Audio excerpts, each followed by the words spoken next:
Chapter 292 Blood Croc Army. Chapter 292 Blood Croc Army. Boom.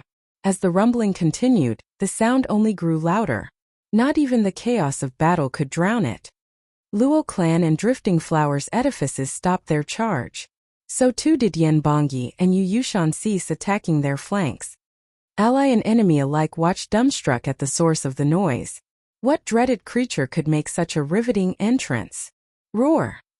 They got their answer in the form of an endless stampede of blood-red creatures crawling towards them from behind Huangpu Qingtian. Regardless of where one looked, all they saw was a crawling red mass. Now that they got a closer look, the creature was a fanged blood crocodile of 5 meters in length. They were pack animals crawling on the ground, yet that didn't stop them from having incredible speed and tough bodies like peak bone tempering experts. Third-level spiritual beast, blood croc. Everyone cried out in alarm. Who wouldn't, when watching 10,000 blood crocs marching towards them with relentless force? A lucky few profound heaven experts would just fly out, while the rest were doomed to be ripped limb from limb in the jaws of a croc. Luo Yunhai turned grave. Godfather told me the Chuanrong are expert beast masters, sweeping the battlefield with their beast army. This army can use formations and could hold its own at a numerical disadvantage, but I never imagined Huangpu Qingtian would resort to the likes of this. This is bad. What Huangpu Qingtian called them? Long Xingyun snapped his head at the smirking figure, just as the blood crocs simply bypassed him. Now a believer, his face sank. This monster is already strong enough, but now he can call upon a beast army as well? We can't fight them. Our only choice is to run or get trampled. The others took one last fearful look at Huangpu Qingtian and nodded. Huangpu Qingtian's talent had reached a godlike level. But was running that easy? Sure, the few flying ones could take some passengers, but what about the other couple thousand? They were fated to end up as broken corpses under the blood croc stampede. Chu Qingcheng frowned and sighed. Yen Bongi, Yu Yushan and Lin Xianfeng snickered as they flew away with their profound heaven experts, uncaring to the fate of the rest. Xie Tianyang looked at Zhuo Fan's broad and straight back. Our fate now rests solely in his hand. Everyone looked at Zhuo Fan in frustration and helplessness. Zhuo Fan's abilities were eerie, to say the least, of great power, but could one man stop the flood? They held no hope in Zhuo Fan. Even Luo Yunhai, always confident of Zhuo Fan's invincibility, faltered. I and Big Brother Zhuo had anticipated the enemy launching a frontal assault. It was our ignorance that led us to assume they'd be men and not thousands of blood crocs. Humans are susceptible to fear. A bit of trick here and there from Big Brother Zhuo would be enough to buy us plenty of time. But when facing a horde of savage spiritual beasts, they won't falter for anything. Damn it! Is there no other way? Xie Tianshang cut him off in anger. His eyes were burning from rage. Huangpu Qingtian is inhuman. The others got what he was saying. Yes, he was inhuman. No man was able to subdue a blood croc horde and use it for himself. No one would be so cruel to his fellow men, to even throw away his own men's lives to be ground beneath the marching horde of his beasts. Then it dawned on them. Isn't that strikingly similar to Zhuo Fan? They turned to him now. The man was taking a deep breath and looked on heavily. Like a cold-blooded monster. He also possessed power no man could. But how much could this monster slow the horde down? We don't ask for much, just enough to let us get out alive. They held little hope for Zhuo Fan pulling through for them, but they still did hope. His talent was unseen in this world as well, but he was a human like the rest. How could he possibly slow the beast flood down? Well, one delusional girl thought this was right up his alley. Xuaningxiang clenched her fists and said, "No worries. Big Brother Zhuo can do it." She had now crossed the point of no return, becoming an eternal Zhuo Fan's fan. She didn't care about hows or whys, just as long as Zhuo Fan did something, everything would be alright. Funnily enough, she was right. Luo Yunhai begged to differ, however. Zhuo Fan had no problem dealing with a bunch of men charging over. But as for spiritual beasts, in the face of the ravenous flood, Zhuo Fan looked like a dinghy floating about, ready to tip at any jolt.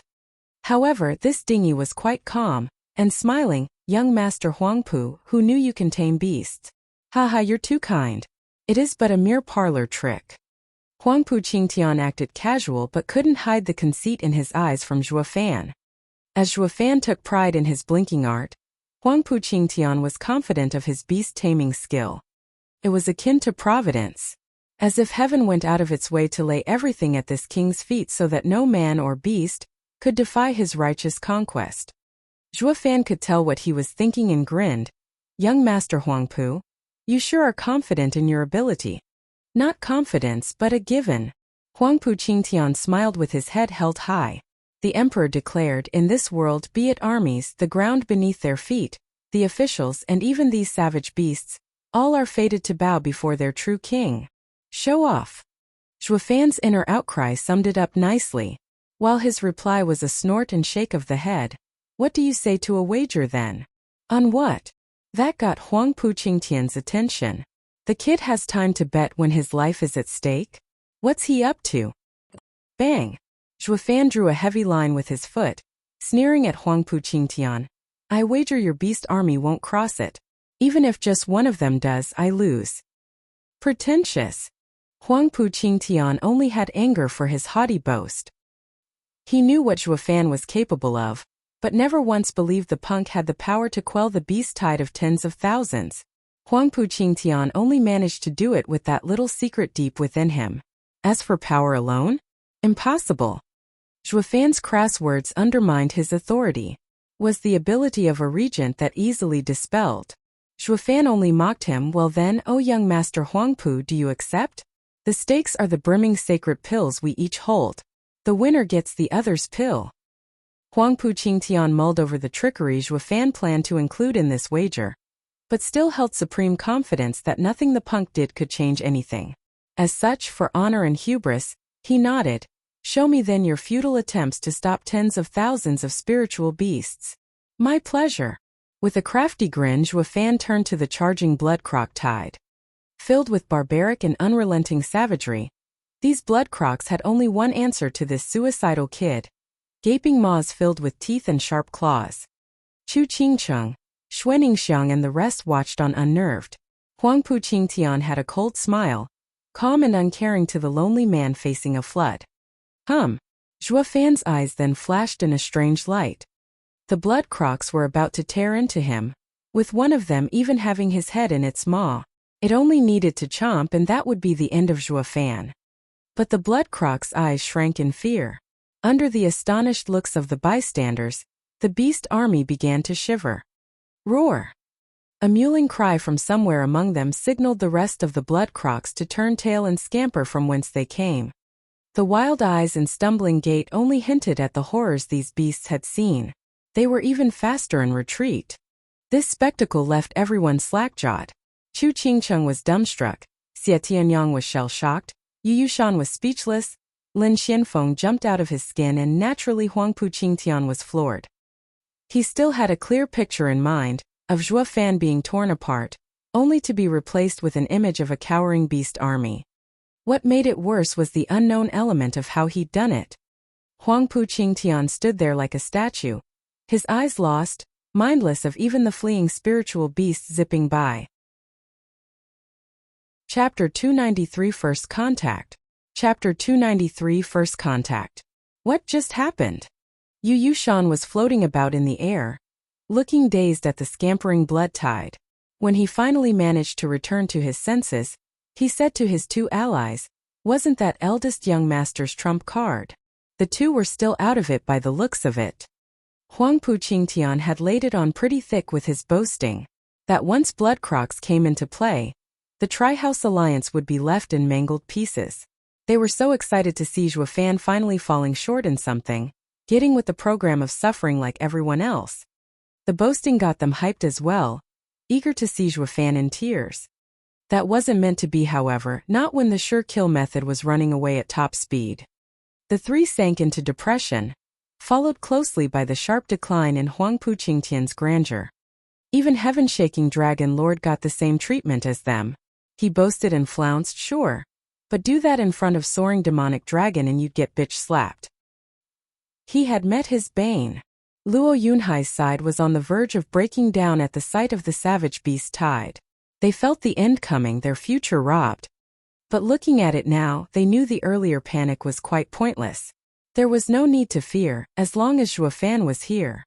The acting commander of the Tri-House Alliance shook his head at the casual Zhuo Fan sigh. It seems even I don't know Big Brother Zhuo well. He shrugged the beast army of tens of thousands like it was nothing. Forgive me, friends. I have made the grievous mistake of doubting Big Brother Zhuo's abilities. With how Huangpu Qingtian can do it, it's quite obvious Big Brother Zhuo can do it too. It's a fallacy to think otherwise. Luo Yunhai gave a solemn bow to the vexed crowd. It made sense though. Having gone through so many events with Zhuo Fan, there was one undeniable truth all of them should have figured out by now. Nothing was impossible for him. If even he met with an impossible conundrum, then all hope was lost. Huangpu Qingtian could control spiritual beasts? Then so could Zhuo Fan. The basis? He was Zhuo Fan, of course. In the blink of an eye, Zhuo Fan's fan club found its ranks greatly bolstered. One had to admit that even a fan was right sometimes. Just look at Xue Ningxiang, bouncing around with unbridled joy. See that? What did I tell you? Chu Qingcheng shook her head. Although her love rival, she still found her innocence pleasing to the eye. Xiao Dandan's eyes had hearts in them, watching Zhuo Fan with an intoxicated leer. Zhuo Fan's cold tone gave her quite the scare back then. But with him striking the alpha male pose, she threw that fear out the window. Dying by his hand would be a dream come true at this point. I'd rather be a ghost by a hero's side than the wife of a lousy bum. The lust was strong with this one. Xiao Dandan simply wanted to gobble Zhuo Fan up. Dong Xiaowan saw the others' galls in envy. They all fought over Zhuo Fan's attention, but not her. She was of low status and being unable to follow her heart left her in misery. These monsters are capable of anything. Xie Tianyang glanced at Xue Ningxiang's red face with jealousy. The others paused for a second then nodded unanimously. One man controlled a beast tide while the other shooed away with a wink. Could a human being ever do that? The two became a beacon of shock and awe to every onlooker. Zhuo Fan reigned totally supreme. He did have the upper hand in all. Rumble. Amidst the ever-shaking earth from the fleeing blood crocs passing him by, Huangpu Qingtian's face twitched. His fist scrunched up and he spat through gnashed teeth. Stop. I command you all to stop. Not one blood croc minded his rave. They had bigger things to worry about. You moron of elephantine proportions. You're merely a king on earth and can command some of us, but that man is an emperor over everyone. You don't compare. Go home, wash up and sleep tight. No blood croc who passed him showed any intent of ever stopping, even if he roared himself hoarse. Roar. Huangpu Qingtian was pissed. He released a dragon roar deep enough to resound even through the deaf blood crocs. Zhuo Fan looked on with a quizzical look. Only now did the blood crocs stop and look at him. Huangpu Qingtian smiled in joy, having regained some semblance of his regality. But then the blood crocs lowered their heads again and scampered off like naughty children. The man's eyes were bloodshot and his anger exploded. He was a king and no one defied him. Especially not some mongrels. Thump! An iron fist lashed out and blood blossomed. The punch blew up the head of a blood croc. Stop or die. Huangpu Qingtian wailed with his hand dripping blood. Not that it had any effect. The blood crocs didn't give a rat's ass about his commands. In a fit of anger, he blew up 5 more blood crocs, but the beasts took it in a stride, running as fast as their legs could carry them. As anger gave way to despondency, this king found himself dethroned, standing there in absent shock as the blood crocs streamed by. Why won't they listen? I am their king. Huangpu Qingtian muttered under his breath in bewilderment. All this while the blood crocs ignored him. He didn't strike a kingly figure anymore, but that of a beggar now that he had lost his throne. He was a nobody. The rest of the 6 dragons and 1 phoenix, foe and ally alike, were watching it all in stunned shock. The day had finally come for the mighty heaven-shaking dragon lord, Huangpu Qingtian, to be lost and despondent. The defiance of his orders thwarted by Zhuo Fan's ability had a far greater impact on this proud and majestic king. It was too much for even him to bear. The watchful shadow from the side sighed. These two are natural enemies. Yet each is a genius seen once every 10,000 years. The death of even one of them would be such a tragedy. Should I take them both? He threw away that thought with a shake of his head and snickered. The world isn't big enough for both of them. Their fight is preordained. It's only a matter of time. The most sensible choice is to let them go at it and pick the winner. Hi. No one knew such a creepy and uncertain element had snuck its way into the esoteric debate. Zhuofan scratched his nose, feeling quite disappointed in himself. Young Master Huangpu, don't be so down. There's no shortage of people who had and will lose to me. By the looks of it, I seem to be the winner in this little wager of ours. Will you honor our deal? With all the blood crocs gone, Huangpu Qingtian raised his head to reveal a crazed pair of eyes as he snapped, "Humph, my word is gold. What do you take me for, a Welsher?" Huangpu Qingtian took out a vial from his chest. Zhuofan knew it to have the brimming sacred pill. Huangpu Qingtian was afraid Zhuofan would snatch his ring again, so he hid it in his clothes. Any cultivator out there had the means to store their things, be it rings or bags. It was arguably the safest place to keep, unlike on your own body. But Huangpu Qingtian's thinking went the other way around. He chose the most important item to hide on himself. The most dangerous place was also the safest. It even caught Zhuofan off guard.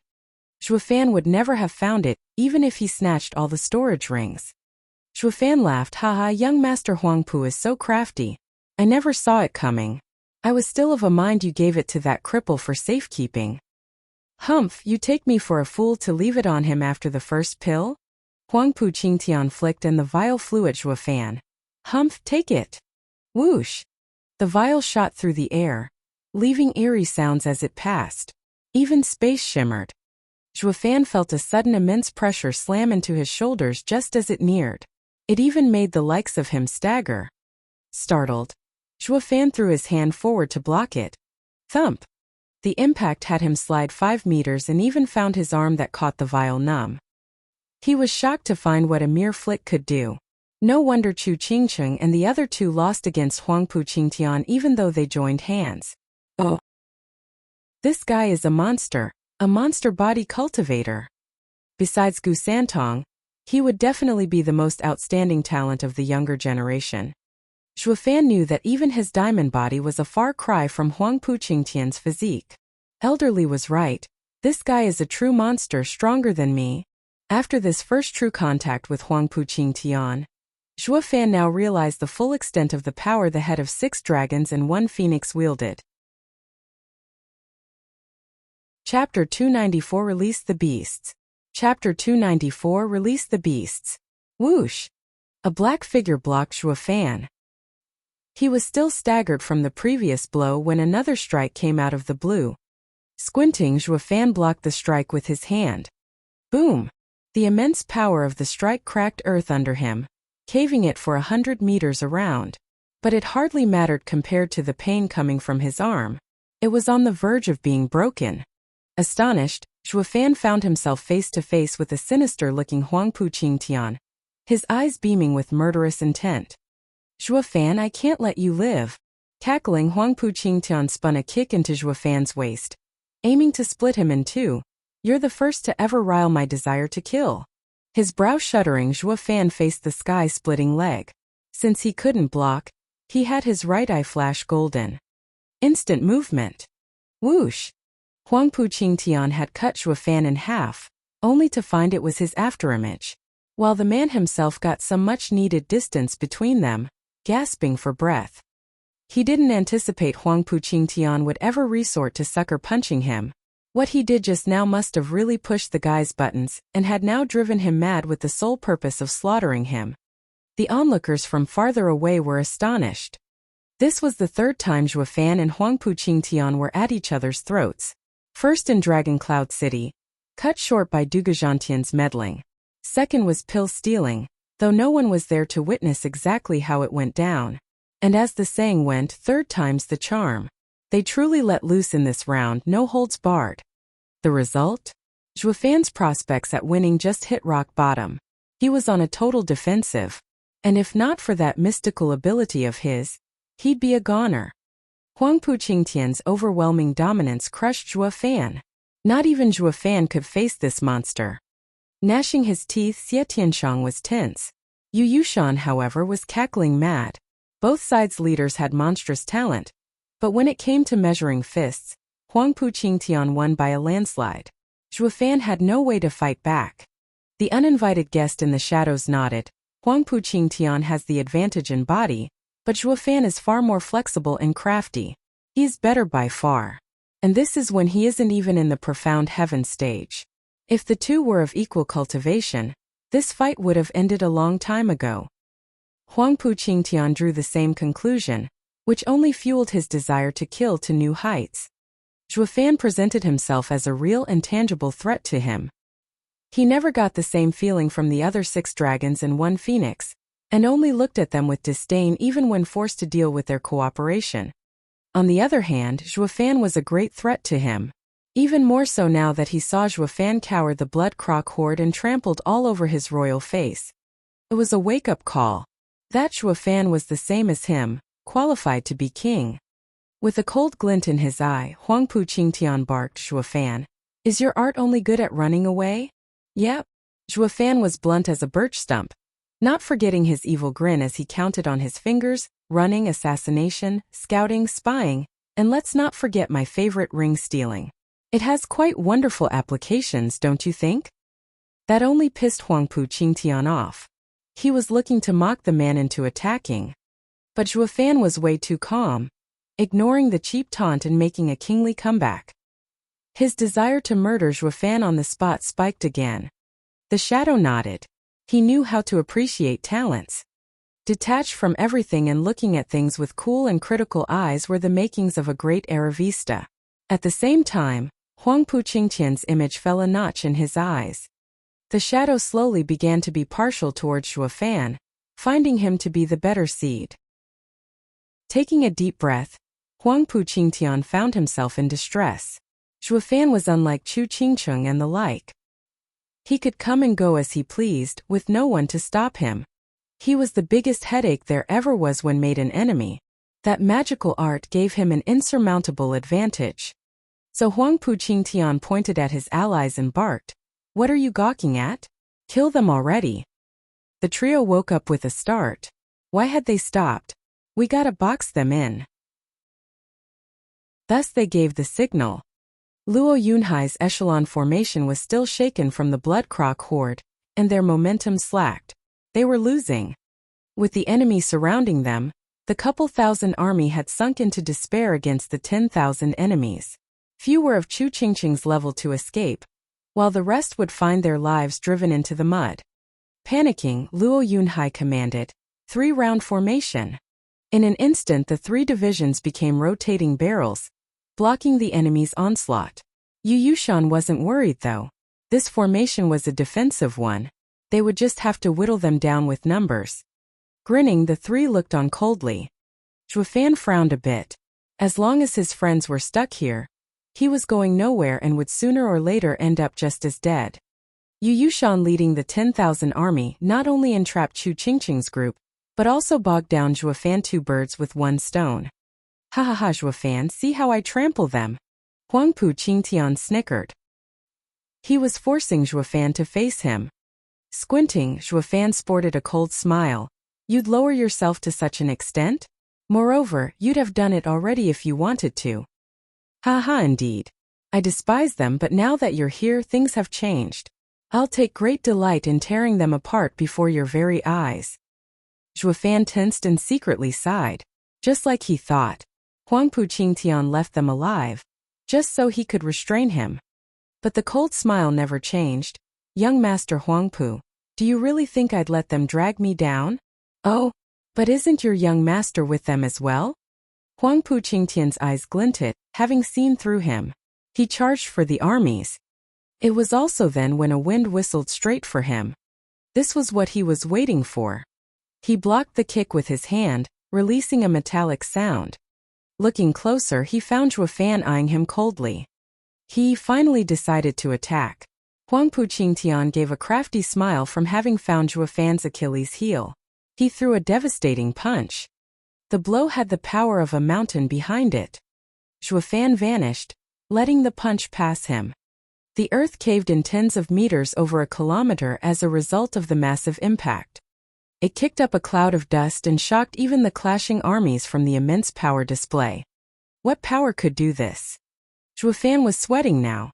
Blocking that would have earned him a quick trip down under. He looked at his friends helplessly, forced to clash this monster head-on. Huangpu Qingtian cackled at the floating Zhuo Fan, filled with scorn. I wonder for how long can you stop my advance? Zhuo Fan gnashed his teeth and charged. The effect each time was minimal, barely stalling Huangpu Qingtian's progress.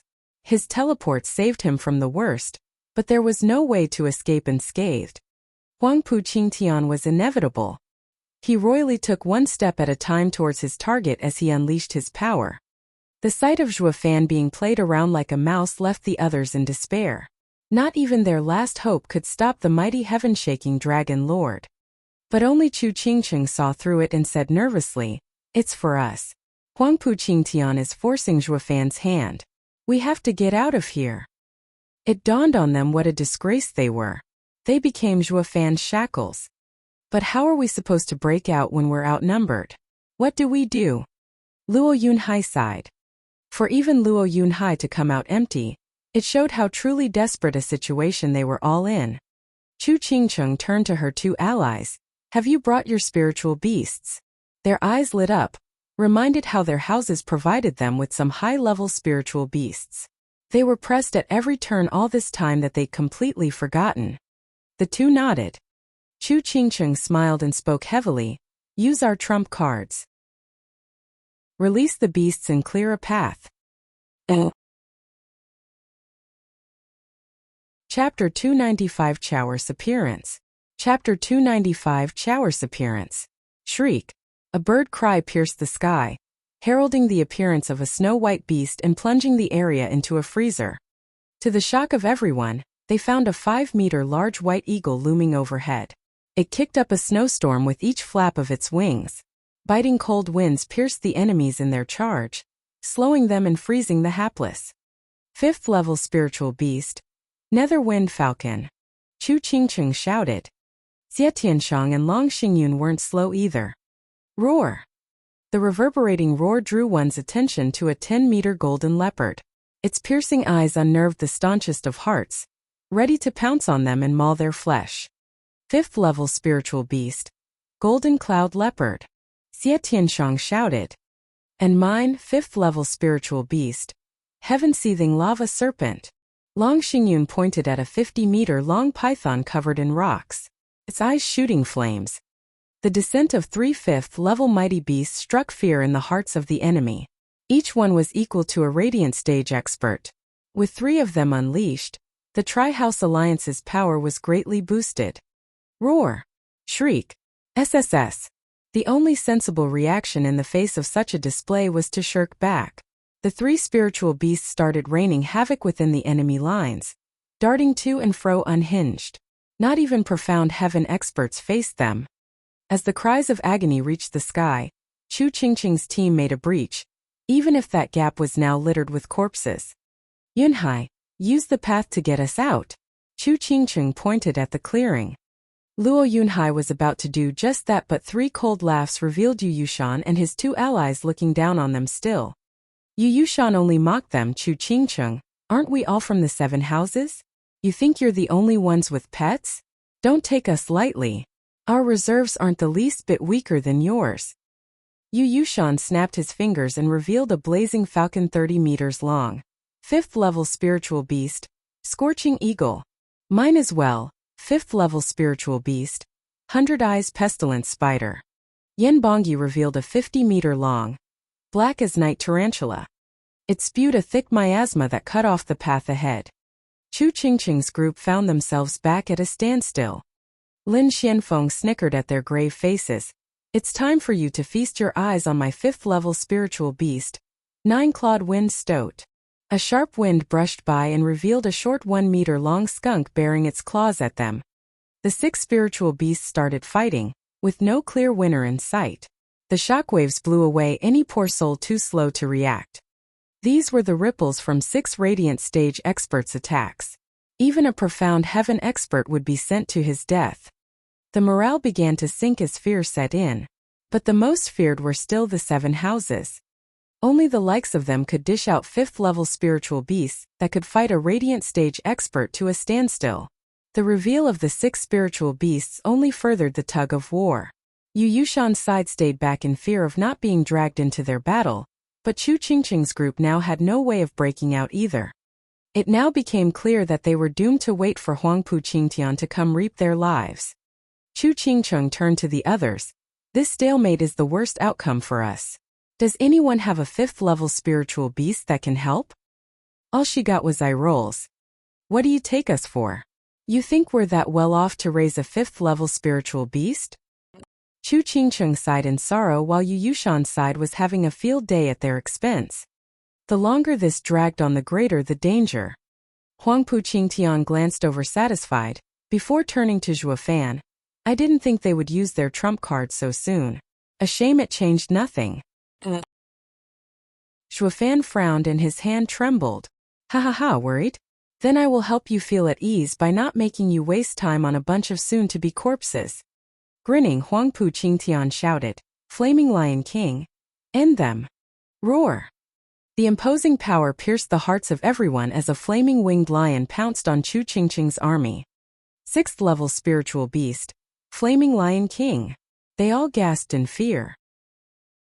None saw it coming, that Huangpu Qingtian's spirit animal would be a 6th-level spiritual beast.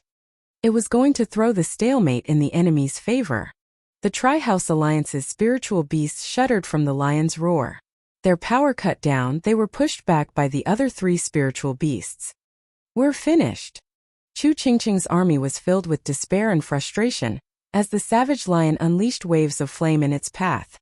Even though they'd die either way, up till now they at least had the chance to take as many as they could down with them, with even some profound heaven experts cherishing the faint hope of survival. But now that the Lion King was here, all hope was lost. Their lives were now waiting for the flames of war to burn them to cinders. Yu Yushan's side laughed. Zhuo Fan kept on shuddering. He didn't get to act as a twisted and maniacally voice grated his ears. If you leave, who's to hold me back? Huangpu Qingtian cackled. He was having a blast seeing Zhuo Fan so conflicted. After suffering at his hand for so many times, he finally had vindication. Felt good. Taking a deep breath, Zhuo Fan found himself in a bind. With 2 threats on a collision course with Chu Qingqing's group, he could only pick one. It was such a nerve-wracking decision that he felt lost regardless of what he picked. But then his thunder ring flickered. Zhuo Fan felt the impatience and hatred within. Chower. He was startled and perplexed at its impatience. But he soon knew why. Flaming Lion King was the same beast who had killed his mother. Although a different one, the thirst for revenge remained. Its hatred ran bone deep for what it had done to its mother. But how was the young Chower going to fight against the Flaming Lion King? It was only a 4th-level spiritual beast. The answer was picked for him as Chower had reached its limit and the thunder ring flickered stronger. Sigh, it's not like it will change anything. Zhuo Fan gnashed his teeth, having made a decision. Young Master Huangpu, I may not be able to split myself, but what you have, well, so do I. With a snicker, Zhuo Fan flourished, Come Chower. In a flash of purple, a purple lightning shot for Flaming Lion King. Chower only had one thing on its mind: revenge. What is that? Yu Yushan peered at the lightning glow. Yen Bongyi said it appears to be a thunder skylark, a 6th-level spiritual beast. But why is it purple? What 6th-level spiritual beast? He has one too. Lin Xianfeng panicked. Won't this end up in a standstill again? Yen Bongyi took a closer look, before giving a deprecating shake of his head. Relax, that won't happen. This thunder skylark is only a chick at the 4th level. It's no match for an adult Flaming Lion King. Besides, an adult thunder skylark would fare no better. Lin Xianfeng laughed. Ha ha, what's up with Zhuo Fan then? Is he so fed up with his useless spiritual beast that he wants to give it to the Lion King as a snack? That set the other 2 laughing. While on Chu Qingqing's side, they were hopeful a treacherous man like Zhuo Fan had to have an amazing spirit animal. Only to feel their hopes crumble at the sight of a young thunder skylark, a mere 4th-level spiritual beast, and they resumed despairing. Even Zhuo Fan felt how hopeless it was to even let such a meager support out. With great hope came an equally great disappointment as they all sighed, resigned to their fates. Huangpu Qingtian wasn't about to let this golden chance go and mock the chick as well. Zhuo Fan, are you that desperate to even send your useless spiritual beast to its death? What can I say? If it wants to die, I can't stop it. Shrugging, Zhuo Fan didn't seem to care, but the worry in his eyes was unmistakable. Even he didn't know of Chower's power. Common sense dictated that a 4th-level spiritual beast wouldn't be considered even a side dish to a 6th-level spiritual beast. Chower's chances were between nil and infinitesimal. Catching on to Zhuo Fan's worry, Huangpu Qingtian capitalized on it to put his own worries to rest. The punk has no overt scheme in play at all. He is on the ropes. That last one made his day and he smiled from ear to ear. In the meantime, Chower was already behind the flaming Lion King. It had everyone's full attention. Even their breath was caught in their throat at the imminent clash. Chapter 296 Purple Lightning's Superiority. Chapter 296 Purple Lightning's Superiority. Roar. Flaming Lion King's roar grated ears as it showed its dominance. The 6th 5th-level spiritual beasts had long stopped to watch.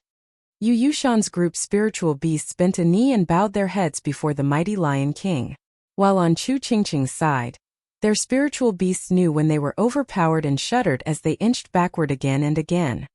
It only worked to further let arrogance get to flaming Lion King's head, showing a scornful smile. It escaped his notice, or better yet, it brushed off Chower's existence entirely. And it went the same for the other 6 spiritual beasts. What could a 4th-level spiritual beast possibly do in this hopeless situation? Chu Qingqing's side spiritual beasts were vexed. It makes no difference even if you come foul. You're dead anyway. While the enemy's beasts looked on with mockery, Chu Qingqing's faction was plunged deeper in despair. If the purple thunder skylark instilled a trickle of hope earlier, it was now thoroughly squashed. A spiritual beast's senses were accurate. If they looked down on the chick, then it was clearly worthless. Shriek. Not that Chower cared what any of them thought of it. It only had eyes for flaming Lion King. It cried from behind to call out the Lion King with a gaze burning with hatred and thirst for battle. Flaming Lion King swished his head back, glaring at Chower, itching to eat it and quench its anger. You dare challenge me? Chower's plumes flickered and purple sparks traveled all over it. If that wasn't clear enough, then the thick bloodthirst made it abundantly obvious it wanted the Lion King's head on a platter. The Lion King was royally pissed when Chower didn't stop its cries. You wretched and filthy whelp, no thunder skylark can match me, but you, a chick, thinks it can? For you to challenge my authority, the punishment is death. Roar. With another angry roar, flaming Lion King started showing its violent side. The frightened 6 spiritual beasts were already meek, not even squawking. Chower was the only exception. Its eyes were fixed on the bronze lion and its screeches never stopped taunting it. The fully incensed flaming Lion King opened its maw and spewed a 3-meter-big fireball. Not even a profound heaven expert could block such a blow. He'd be turned to ashes. Everyone watched on edge, worried for the thunder skylark's fate. Xuaningxiang was panicking, turning to Xie Tianyang, Brother Tianyang, Big Brother Zhuo's bird looks so pitiful. Please save it. Ugh! Cold sweat filled the silent Xie Tianyang. He turned to the unbearably naive Xuaningxiang with an aggrieved look. Ninger, if the bird is pitiful, I am even more so. Have you forgotten our time in Allbeast Mountain Range, of the fight between Flaming Lion King and Thunder Skylark? Now you are asking me to save a 4th-level spiritual beast when I am nowhere near as strong as a 6th-level spiritual beast? But it's just so pitiful. Xuaningxiang was saddened. Xie Tianyang shook his head, blame Zhuo Fan. He knows it too yet insists on sending it to its death. His words got nods from all around him, puzzled as to why Zhuo Fan took this reckless course of action. Zhuo Fan himself tightened his fists from worry. Chower, you are the embodiment of lightning and faster than Flaming Lion King. You must dodge. Huangpu Qingtian snickered. You must be thinking Flaming Lion King can't catch up to Thunder Skylark's speed, right? Ha ha ha. Have you forgotten whose spirit animal the Lion King is? Huangpu Qingtian gave Flaming Lion King a look. Flaming Lion King nodded and flapped its wings. A blazing tornado engulfed tiny Chower, sealing all means of escape, just as the fireball approached. With its biggest advantage sealed, its fate was without a doubt certain death. Shuafan panicked inside. How is the brash and overbearing Flaming Lion King capable of such refined skill? Ha ha ha, you have a spirit animal and you don't know? Unlike spiritual beasts, a master can teach and train its pet martial arts according to their attributes. As I and Flaming Lion King are weak in speed, I devised this move to deal with quick enemies. Huangpu Qingtian snickered. Shuafan's anger swelled. He had always been a lone wolf. And since he never raised spirit animals before, he was oblivious to its implications. Now he didn't even have the time to regret. This was Chower's decision and all he could do was support it. All consequences were for it to bear. This was the demonic path he treaded. He hatched Chower from a mere egg and was practically kin. Of course it would walk the same path as him. Boom! The fireball exploded on Chower. It combined with the fire tornado in a tremendous bang, releasing a torrent of flames. Xuaningxiang clutched her ears, ducking behind Xie Tianyang in fear as she observed the flaming explosion in dismay. The others sighed. Here lie the bones of an overconfident creature. Shuafan gnashed his teeth, refraining from looking and clenched his fists further. Huangpu Qingtian beamed. He wasn't in the habit of letting an opponent's weakness pass by, making sure to drive home as much hurt as he could muster through his condescending, Shuafan, you truly are empty inside. To even send that young spirit animal to its death. Boom! A thunder cut his mockery short. It came from within the fiery blaze. Purple lightning streaked the skies and pulverized the flames into nothing. Chower was revealed at the center of the purple lightning. Its eyes were raging as before, bent on killing the Lion King where it stood. How in God's name is that possible? Shock and awe was prevalent down below. The worst off were the 6th, 5th level spiritual beasts. Not in a million years had they considered it possible for a 4th level spiritual beast to survive the Lion King's head-on assault. What skill is that? Huangpu Qingtian was no different. Since when did Thunder Skylark have such a skill? Shuafan looked at the sky and frowned, only to see Chower wrapped in a purple cocoon of lightning. The errant purple lightning hammered the flames and evaporated at mere touch. Shuafan was speechless. He found the purple shield familiar and realized where it came from. It was the same as Lightning Canyon's protective barrier. Is it? He didn't complete his thought as Chower was on the move again. Shriek! Chower called out Flaming Lion King once again. But it wasn't all talk now, releasing its all in the upcoming clash. Purple lightning snaked from its body, twisting space itself. The pressure grew from such a mighty display, to the point it felt as if the end of days was upon them. The 5th level spiritual beasts weren't the only ones terrified of the imminent danger. Even humans found Chower dreadful. Why is a 4th level spiritual beast far more dangerous than a 6th level one? Even Flaming Lion King squinted, moving backward with a grave face. Who'd have thought the same Thunder Skylark he slighted would unleash such power? Long Xingyun's side was dumbfounded. They were more than a little familiar with Chower's power. Little Kuei, little Jie, don't you find that lightning? Long Xingyun stared wide-eyed. Long Kuei nodded, yes, it's Uncle Joe's purple lightning, but far stronger. Long Xingyun gasped, shocked to the extreme. He had never dreamed he'd ever see the might of God Eye Long Jiu. The power he was famed for, purple lightning God Eye, being displayed here, and on a far greater scale and power. On a spiritual beast no less. Huangpu Qingtian was completely floored. Zizhuafan, that's a Thunder Skylark. In the flesh. The one I reared myself. Zhuafan grinned, sponging off another's achievements without even a twitch. He pointed at the lion and barked, Chower, put an end to that eyesore. Ding! Its pair of eyes shone with bloodthirst as Chower's sharp claws glinted. With a flap of its lightning wings, it zoomed for Flaming Lion King like a thunder god. All eyes were on Chower. The next moment, the entire sky flashed purple and people's hearts seized. Chapter 297 Turning the Tide. Chapter 297 Turning the Tide. Oh, Elite Coder. Roar. This time people found the shout a bit off. One could feel the haughtiness subside and even detect a hint of fear. Flaming Lion King's shaking body kept moving backwards as it stared at incoming purple lightning. Franticness touched its eyes and it started spitting fireballs and flapped its wings to keep the dreaded purple lightning at bay.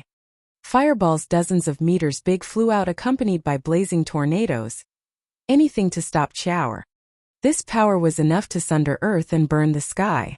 The 6th 5th level spiritual beasts had long since cowered away in fear. The power of a 6th level spiritual beast. However, Chowr was relentless. Lightning streaked its body as it slipped through the cracks in the flames, arriving 5 meters from the flaming Lion King, and coming face to face with a firestorm. Its eyes squinted and whirled. It charged through with the purple lightning wrapped around it acting as a drill, piercing the flames and rendering them void. Boom! The struck fireballs exploded in a spectacular fashion. Flaming Lion King was beside itself in fear, and the next thing it knew was its reflection in Chowr's cold eyes. Chowr ran through Flaming Lion King's chest before he could even think about dodging. Scarlet blood gushed from the hole like a flood. Flaming Lion King was watching its wound paralyzed. It, a great 6th level spiritual beast, had actually found its end at the claws of a young thunder skylark, a 4th level spiritual beast, in one move. Its eyes grew heavy, its body colder, evident from the flickering flames over its body. Flaming Lion King felt itself slipping into the dark abyss. Yet it still wanted to go on. However, the hole in his chest was too great and he soon found his sight go black before collapsing. SSS. Gasping, the crowd never saw it coming. A 4th level spiritual beast killing a 6th level spiritual beast? Ridiculous. Zhuofan was just as shocked. Chowr had exceeded his expectations. Especially that killing blow. The average Thunder Skylark didn't have such skills. Thunder Skylark was a mild 6th level spiritual beast. It only knew to use its lightning to cover its body in defense, but never to focus it into an attacking skill. This was where Chowr differed from the norm. It used the 4th heaven purple lightning and even comprehended 2 skills, one for defense and another for attack. It was uncontested proof of its sentience. Other spirit animals like Flaming Lion King were trained in skills by humans, while Chowr picked them up by itself. The difference was obvious, like comparing heaven and earth. And what did it mean if a spiritual beast gained sentience? The chance to evolve into a sacred beast. This had never happened among spiritual beasts, nor the appearance of someone like Chowr either. A never-before-seen spiritual beast born from purple lightning. Zhuofan did not yet know where the purple lightning came from. He was still debating if the Heavenly Emperor created it or obtained it somehow. But one thing he did know was, purple lightning wasn't just sparkles to instill such fear into even the likes of sacred beasts. Chowr had bathed in this almighty power and had a high chance of evolving. The last thought really got his blood flowing. Am I going to have a sacred beast spirit animal? While he was in his own little world, the others were dazed, the 6th 5th level spiritual beasts included. They all looked wide-eyed at the purple figure. Who knew a 4th level spiritual beast ever had it in him to kill a 6th level spiritual beast? Surely not them. Not to mention it was overkill how it happened. This is insane. Illogical, absurd.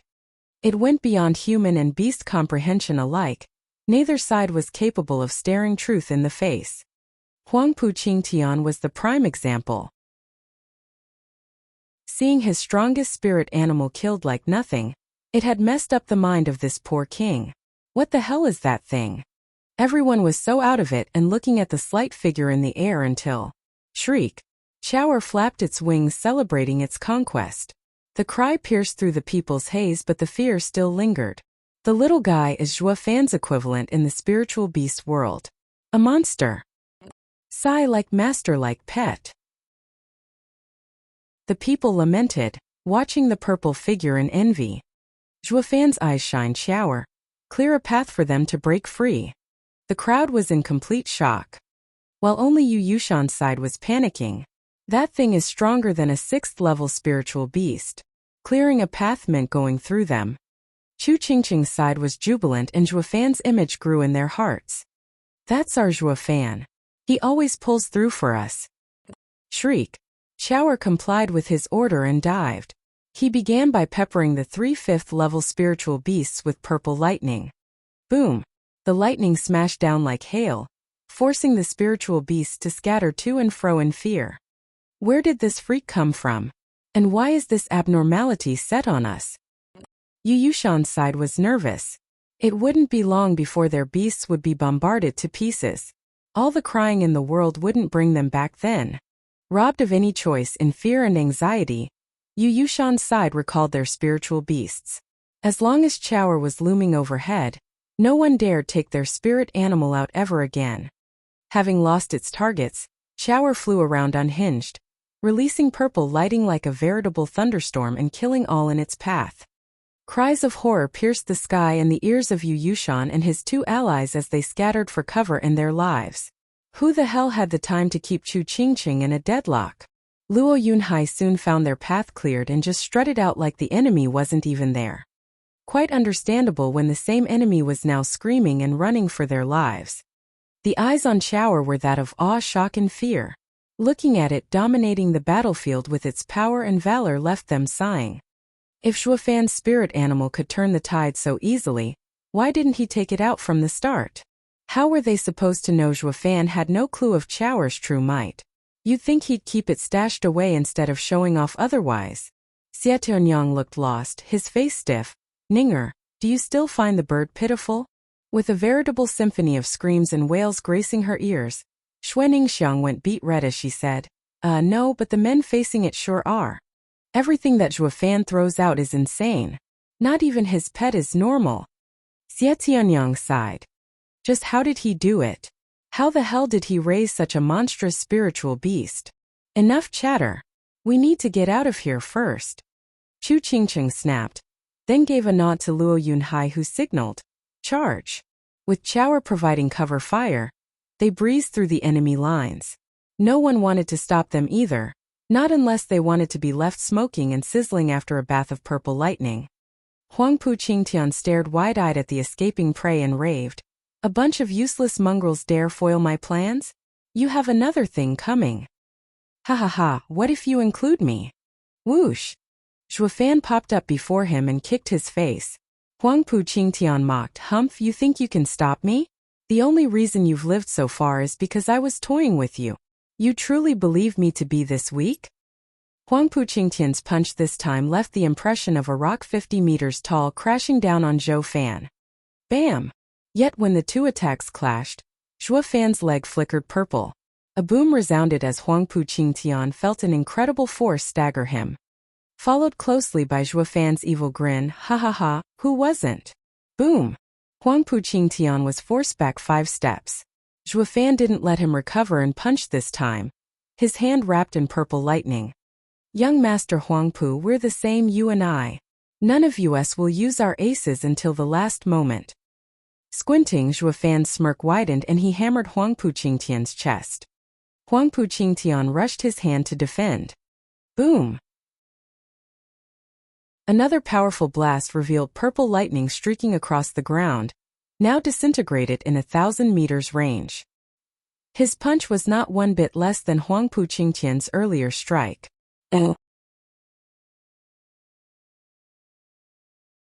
Chapter 298 All's Within My Grasp. Chapter 298 All's Within My Grasp. As dust billowed, the boom traveled 1,000 miles. Yu Yushan's side couldn't pierce the veil of dust and were beside themselves with shock. Who knew Zhuofan was capable of such power? So much so that it almost overwhelmed Huangpu Qingtian. The worry was prevalent in all, but none ventured forth to clarify it. They were too afraid to interfere between soaring demonic dragon and heaven-shaking dragon lord's deathmatch. When the dust settled, all they saw was a mess. When they double-checked, the two were nowhere in sight. They scrunched up the little courage they had and investigated the disaster. But the sudden explosion scared them back. Looking at the source, they found Huangpu Qingtian shooting from the ground, wretched and dirty. He may look unseemingly, but there was no apparent wound on him. The shock was palpable at Huangpu Qingtian's state. Taking into account the force behind that fist, yet him coming out unharmed in the least, surged them with joy and admiration. Eldest young master, you're okay. Yu Yushan's gang dashed over.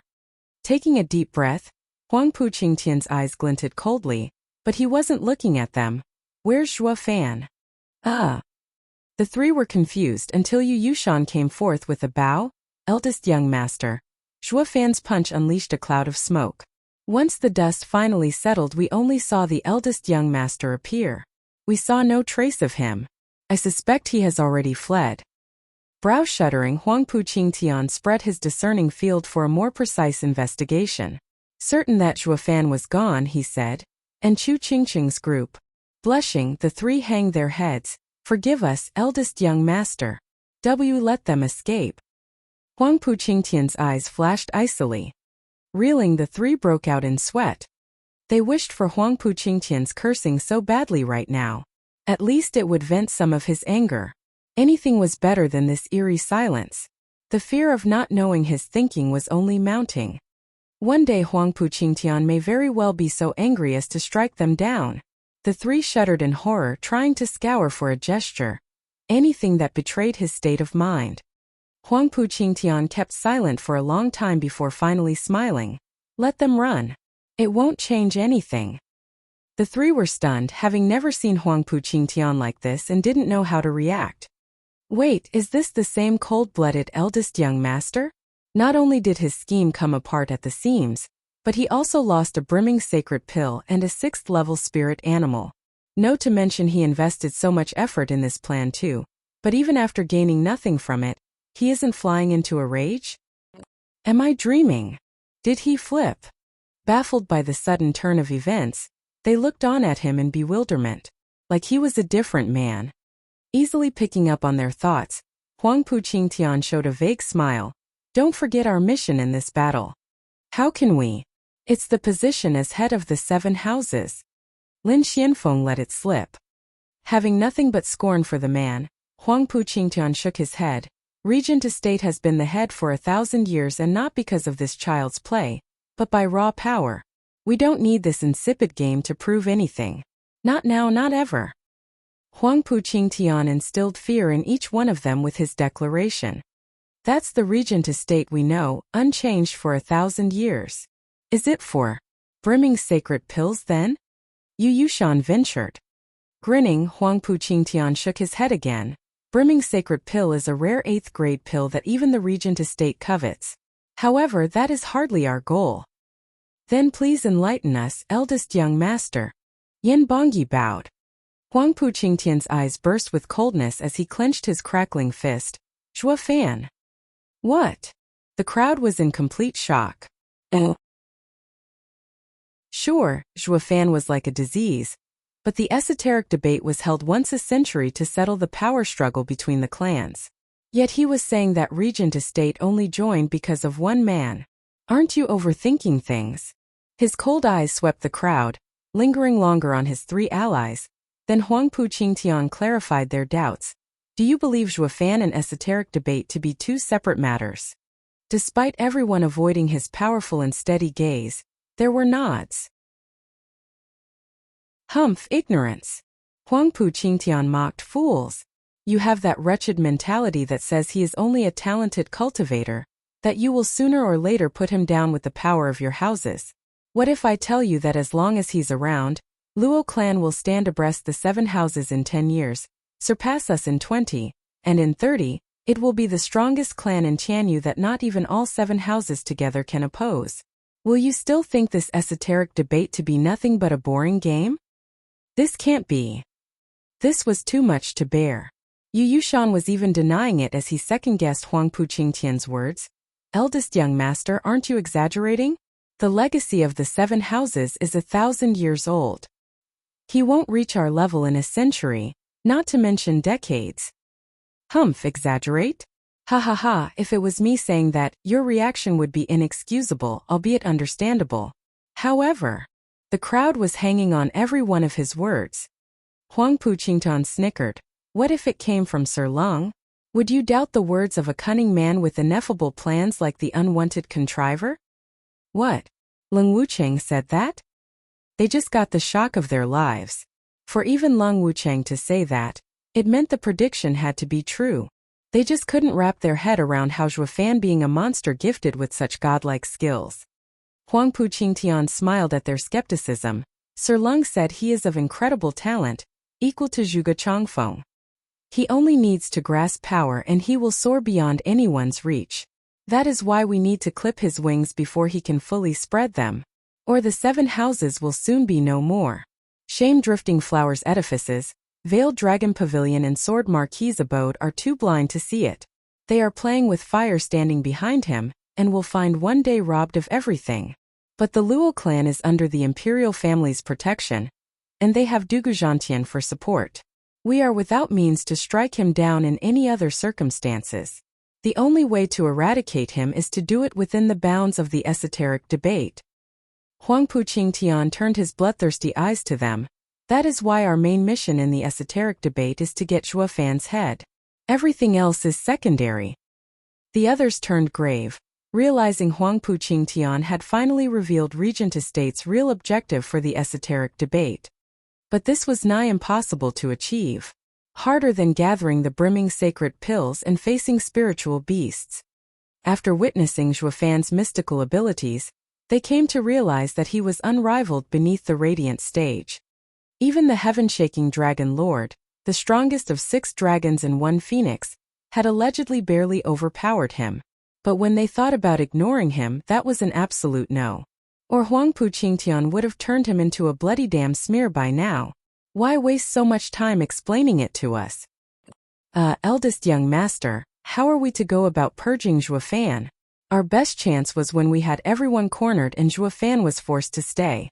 But now they will be on guard and make it even harder. Yu Yushan sighed. Grinning, Huangpu Qingtian said, that was our best chance? Ha ha, merely bait. The punk has bit on it and all that is left is to wait for the poison to take its effect. Everyone was clueless.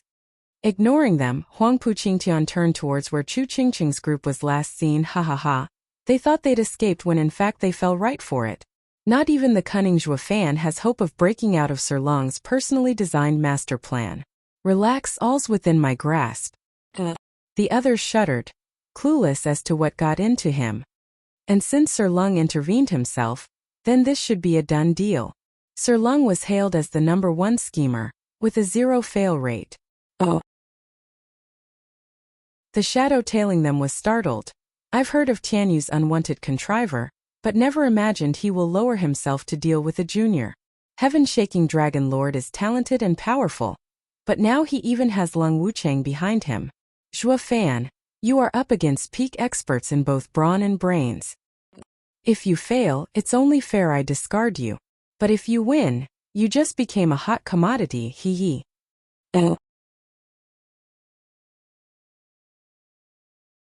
Chapter 299 Array Map. Chapter 299 Array Map. Rustle. A shadow streaked the sky, flashing in and out of view every mile. When he finally stopped, he had crossed tens of miles, listening to the ruckus a few miles out. He just gave a nod, more to himself, and was gone again. The final appearance was in the middle of the group. Who? Xie Tianshang shouted, sword at the ready. He saw everyone look on with joy. Oh, you're finally back. Yeah, so what are you standing with your weapon drawn for? Put it away, will you? Zhuofan rolled his eyes. Xie Tianshang shook his head as he did just that. Brother Zhuo is right. I wish to learn a lot from you in a spar, but it doesn't seem appropriate to do it in the middle of a crisis. Zhuofan's face twitched. That's a martial fanatic for you. His mind is ever skewed in thinking fighting came first. At least he isn't a lost cause and a complete battle maniac, yet. Zhuofan's return was met with jubilation all around, as if he had become the true winner of that little skirmish back there. Even the vassals forgot about their true masters, and they looked up at him in reverence. It was only a matter of time. With the 3 houses now willing to follow Zhuofan's every word, it was obvious who the little clans would choose. Zhuofan's earlier turning point was the crux. If not for his timely help in clearing a path, they would have been mowed down. They had witnessed it themselves. It was no wonder he was hailed as a savior. Zhuofan's image soared in their minds. Zhuofan, are you hurt? Chu Qingqing came over. She saw the light scratches and spoke softly. Her face was calm, but the eyes spoke volumes of the deep care and worry she had for him. Zhuofan brushed it off and switched topics. It's fine. But Huangpu Qingtian isn't a pushover. Oh, what of Ninger and my spirit animal? Chu Qingcheng dimmed, knowing he didn't want to talk about it. She was so aggrieved for not being able to make sense of his thinking. Dong Tianba graced her with a thorough analysis of Zhuofan's heart's ranking. But it was just that, guesswork. In the end, only Zhuofan knew what he was thinking. And this got Chu Qingcheng vexed the most. Any woman wished to know if the one they love thought about her the most. Then there's Zhuofan, who was always so vague and dodgy that no one could get a single clue what went on in that big brain of his. Brother Zhuo, your spirit animal is so fierce none of us dare even approach. What is even stranger, it seems to have taken a particular liking to young Miss Shui and second young Master Xia. Look for yourself. Long Xingyun smiled and pointed above. Zhuofan was dumbstruck. He saw a purple lightning drifting through the clouds. And on Shower's back was a man and woman having a blast. Who else but Xuaningxiang and Xie Tianyang? Zhuofan felt depressed at their entertainment. A thunder skylark is a high-level spiritual beast. So what is it doing getting so attached to strangers? But then it dawned on him. Xuaningxiang and Xie Tianyang wore thunder rings he refined from Shower's mother. They held its mother's scent. Such an outcome was obvious. Shaking his head, Zhuofan sighed, fate I guess. That threw the others off. Shower noticed Zhuofan and chirped cheerfully. Seeing where they were flying, Xuaningxiang waved. Big brother Zhuo. Welcome back. Only Xie Tianyang's mood sank. Here comes the third wheel. Smiling, Zhuofan gestured for Chower to come next to him. Xuaningxiang jumped off the bird and skipped over with rosy cheeks and a sweet smile. Big brother Zhuo. Is it the same thunder skylark young we found in Allbeast Mountain Range? Yeah. I got it to hatch. Zhuofan ruffled her hair. Xuaningxiang bobbed her head and treated Chower as seeing an old friend. How adorable, just like its mother. Her words set the crowd off in a round of twitching. Zhuofan wasn't exempt. If there was anyone among them who'd call Chower adorable, then that would be the ever-naive Xuaningxiang. They recalled with dread how Chower flew in a circle once and blasted experts to smithereens. How in hell is that adorable? They all went silent, having no clue how to break it. Shriek. Chower's sharp cry and piercing eyes raised everyone from their stupor to demand. You dare say I'm not? Go on, make my day. Shivering, they all bobbed their heads, completing the image with a bright smile and a soaked back. Having got its wish, Chower chirped and gave Xuaningxiang a smile. Zhuofan shook his head at how fast the beast and girl had hit it off. Is Chower taking Ninger as its mother? Zhuofan's cheeks went ablaze as his mind spun. He was Chower's dad and Ninger its mom. Then he and Ninger. Oi Zhuofan, how the hell have you been raising it? It's no less monster than you are. Mind giving it to me? Xie Tianyang showed his greedy side. That caught Xie Tianchang's attention, looking at Zhuofan expectantly. He wasn't thinking what an asset such a strong spiritual beast would be to Sword Marquis's abode. Oh no, he only saw the spiritual beast as an endless sparring partner to hone his edge. Martial fanatic. Did one need to say more? Zhuofan arched an eyebrow. What do you think? No. Xie Tianyang's face twitched. Then cut the crap. Zhuofan glared. Who in their right mind would give away a potential sacred beast? He didn't have a screw loose. Xie Tianyang shrugged, just saying, geez, can't you take a joke? Though the envy had yet to fade from his eyes every time he saw Chower. This spirit animal was just too damn overpowered. Just the fact that Zhuofan had such an insane spirit animal was enough to spur Sword Marquis's abode's desires. Xie Tianyang saw Xuaningxiang cuddling Chower and his heart sank, though no one noticed. Once the pleasantries were over and done with, it was time to return to the grim and bitter reality. Brother Zhuo, what do we do now? Long Xingyun asked. Zhuofan muttered, our main priority is to find the keys and exit stones. To leave this place at once. We'll just ignore brimming sacred pills, as life is far more precious. I can search for them myself if I have to. The words cut deep and they sighed with hanged heads. He didn't need to be so blunt about it for them to understand. They were dead weights, pure and simple. The earlier battle was proof enough. They were the reason for Zhuo Fan's limited actions. If he was alone he could come and go as he wished. They all turned bleak, but knew the truth in Zhuo Fan's words. In this battle, they had no advantage whatsoever and would sooner or later end up as Huangpu Qingqian's pawns in this damnable place if they lingered. None spoke as they watched Zhuo Fan gloomily. Xie Tianshang broke the silence with his sigh. We still want to fight, but Brother Zhuo is right. With how weak we are, it's better we leave. Long Xingyun, take it out. We and Brother Zhuo need to consult on the best way to leave this place. Zhuo Fan looked at them puzzled. Do they have a secret weapon? Easing a breath, Long Xingyun revealed a piece of silk. I am a man living in the present. I do not care as much about the esoteric debate as Brother Xie does. But going home in such a wretched state is not what I want to see. Zhuo Fan unfolded the silk and cried, Beast King Mountains Array Exit Map. On the detailed map, 5 points stood out, the 5 national elemental stones meant to take them home. With the yin-yang metal keys, all they had to do now was get to the metal exit and they'd be home free. Zhuo Fan stared at the others. Can it be trusted? Long Xingyun spoke seriously. That's what we would like to know by consulting you. With a shout, some profound heaven experts were hoisting 2 scared people over. At the sight of them, Zhuo Fan sported an odd look as he said, You again. The 2 were bitter and shuddered on the ground with lowered heads. Chapter 300 Battle of the Mines. Chapter 300 Battle of the Mines.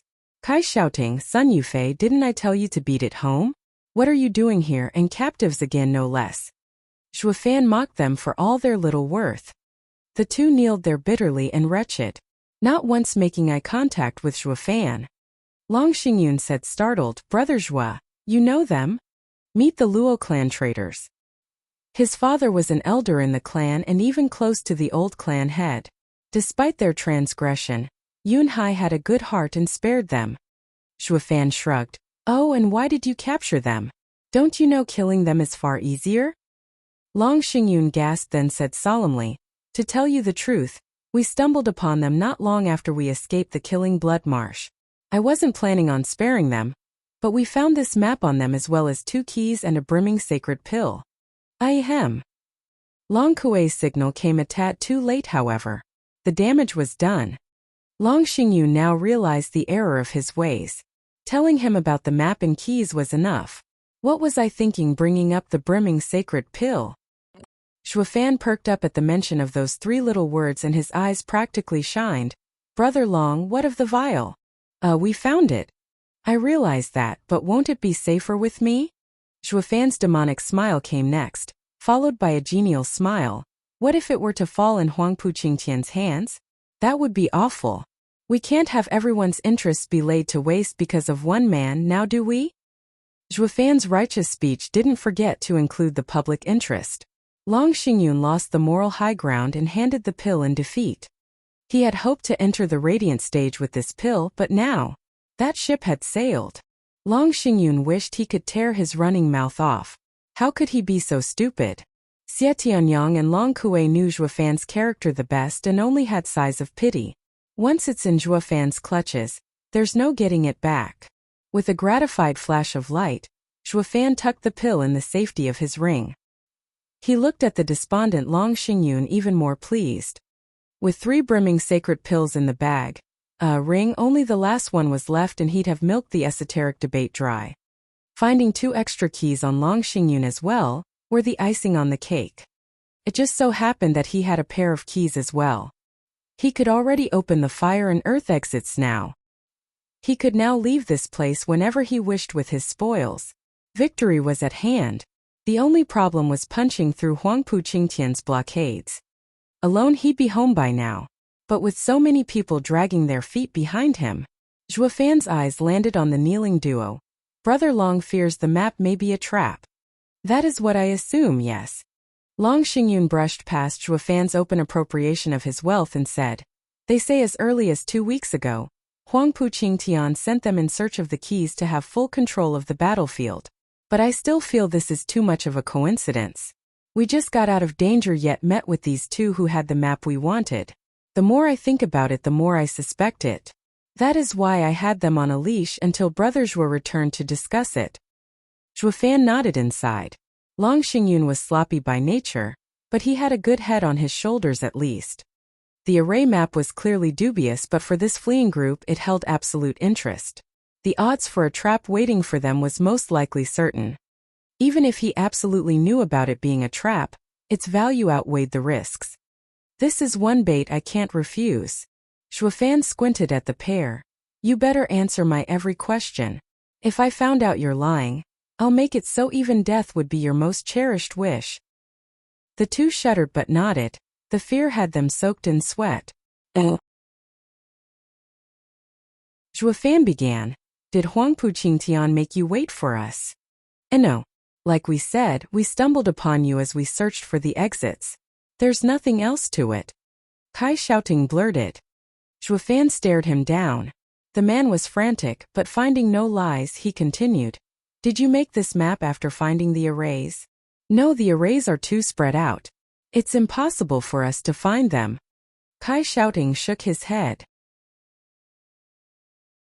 Fearing Zhuofan would find his answer lacking, he rushed with, there were 5 teams of us, each with its own area to search. We used a jade slip to keep in touch and made the map. What of the 2 keys and pill? We found them along the way. We used to have 2 pills, but a profound heaven expert stole one to take the credit and you took the last one. Kai shouting was heartbroken, his voice trailing off. How could we be so down on our luck? The 2 pills were our promise to greatness. But at some point, their other profound heaven expert team member took one for himself, and when they thought the other was enough to get something good, they ran into these guys. Forget about merits when we're having enough trouble keeping our heads. The 2 fell deeper in despair. Zhuofan saw them squirm and nodded. Long Xingyun added, Brother Zhuo, what if this is a trap as well? There's no need to say it. They were once part of the Luo clan and understand them enough to know if they lie. Zhuofan's eyes glinted. Long Xingyun and the rest were overjoyed. That validated the map as being genuine. They could survive this. Zhuofan shook his head, however. Don't be so quick to celebrate. The map could still be fake. What? The crowd was stunned. Grinning, Zhuofan revealed a deep gaze. They are truthful. Yes, but that doesn't guarantee Huangpu Qingtian was honest to them as well. Now they looked puzzled as to why Zhuofan was still smiling. Doesn't that make this map useless? In another place, Huangpu Qingtian pointed at an identical map Zhuofan had. Yu Yushan, you will set up an ambush at the metal exit. Yan Bongyi, you will stake out the fire exit. Me and Lin Xianfeng will be watching the earth one. Remember what I said. Others do not matter, but one person has to breathe their last at all costs. Make sure they die in excruciating pain and suffering. The 3 felt uneasy. Eldest young master, we understand your wish. But will killing this person have any effect on Zhuofan? Yu Yushan frowned. With how we handed the exit's locations along with keys and even a brimming sacred pill, they can now flee without worry. Wouldn't it have been better to give them a fake map? With an evil grin, Huangpu Qingtian mocked, imbecile. You think you can fool Zhuofan's cunningness with a fake one? But isn't he far too paranoid to believe even the real one? Yan Bongyi frowned. Huangpu Qingtian smiled. All the more reason why we gave him everything to believe. Even the 2 prisoners are real. The 2 were purposefully kept in the dark, limiting their knowledge to the array map, keys and pill. It's all because my men guided them from the shadows.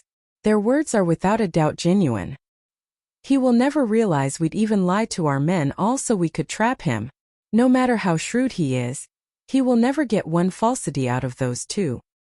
The others lit up, with Lin Xianfeng giving a thumbs up in his flattery. Eldest young master is wise. Versed in pen and sword. Humph, this is part of Sir Lung's plan. I have nothing to do with it. Huangpu Qingtian shook his head, holding the very last brimming sacred pill vial in his hand. Yu Yushan looked at it with a sigh. Of our 3 pills we only have 1. What are you so worried about? With Zhuofan's greedy nature, he won't be satisfied with just 3. He will want the last one as well. We just have to deal with him and the others will be easy pickings. Huangpu Qingtian sneered. Follow the plan and we will have the 3 vials as well as his head. Ha ha ha. Huang Puqingtian's cackle got everyone excited. The operation to eradicate soaring demonic dragon was a go.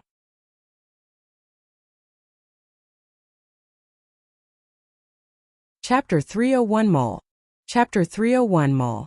A group of people were resting in the dense forest, while Long Xingyun, Xie Tianshang, Chu Qingcheng and Zhuo Fan inspected a map.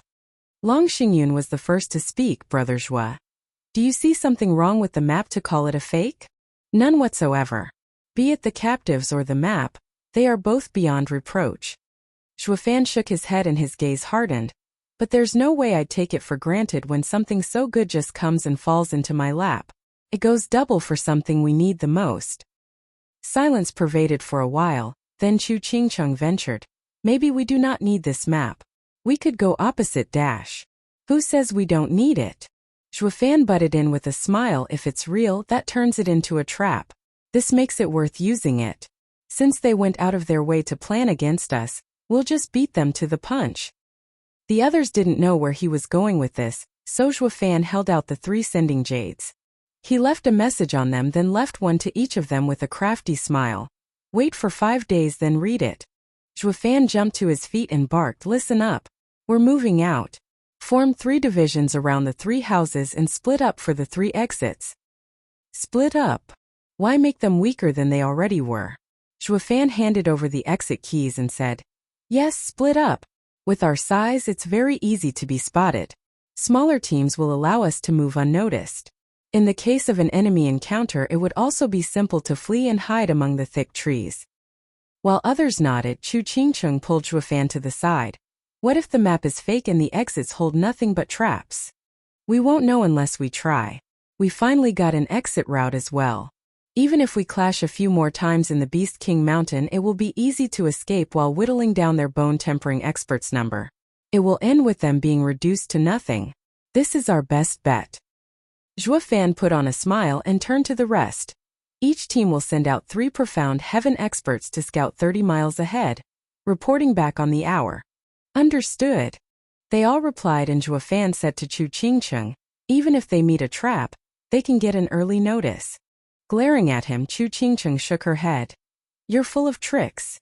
As they all got ready to set off, Luo Yunhai's team followed behind Drifting Flowers edifices just as Long Xingyun brought the 2 prisoners. What do we do with them? Let them go. Zhuo Fan spoke coldly. The others whipped their heads around in shock. Long Xingyun was the most affected. They'll betray our plan if they're found. It will happen regardless. Recall what happened in Killing Blood Marsh? We have a mole among us. These 2's situation has already been reported back. Letting them go or not won't make a difference. Zhuo Fan sighed. What a shocker. How could we forget? We still have a spy unaccounted for. Everyone looked around suspiciously. Zhuo Fan said, this isn't the time to draw him out. We'll do that once we get back to the safety of Dragon Cloud City. But a spy implies great danger. Xie Tianshang's face hardened. Zhuo Fan sneered, what danger? He'll only rat out our movements. As long as we're fast enough, any information will be worthless and they won't be able to act on it. On the contrary, if we suspect each other all the time, it will be a disaster only they will profit from.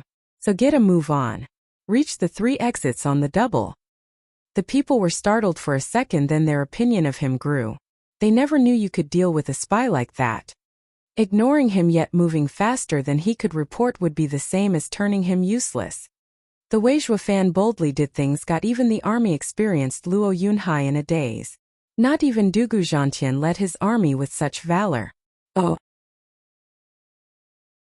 Big Brother Zhuo is a true man of ambition to have so many great figures set their eyes on him. Set off. Let's see each other in Dragon Cloud City in 5 days.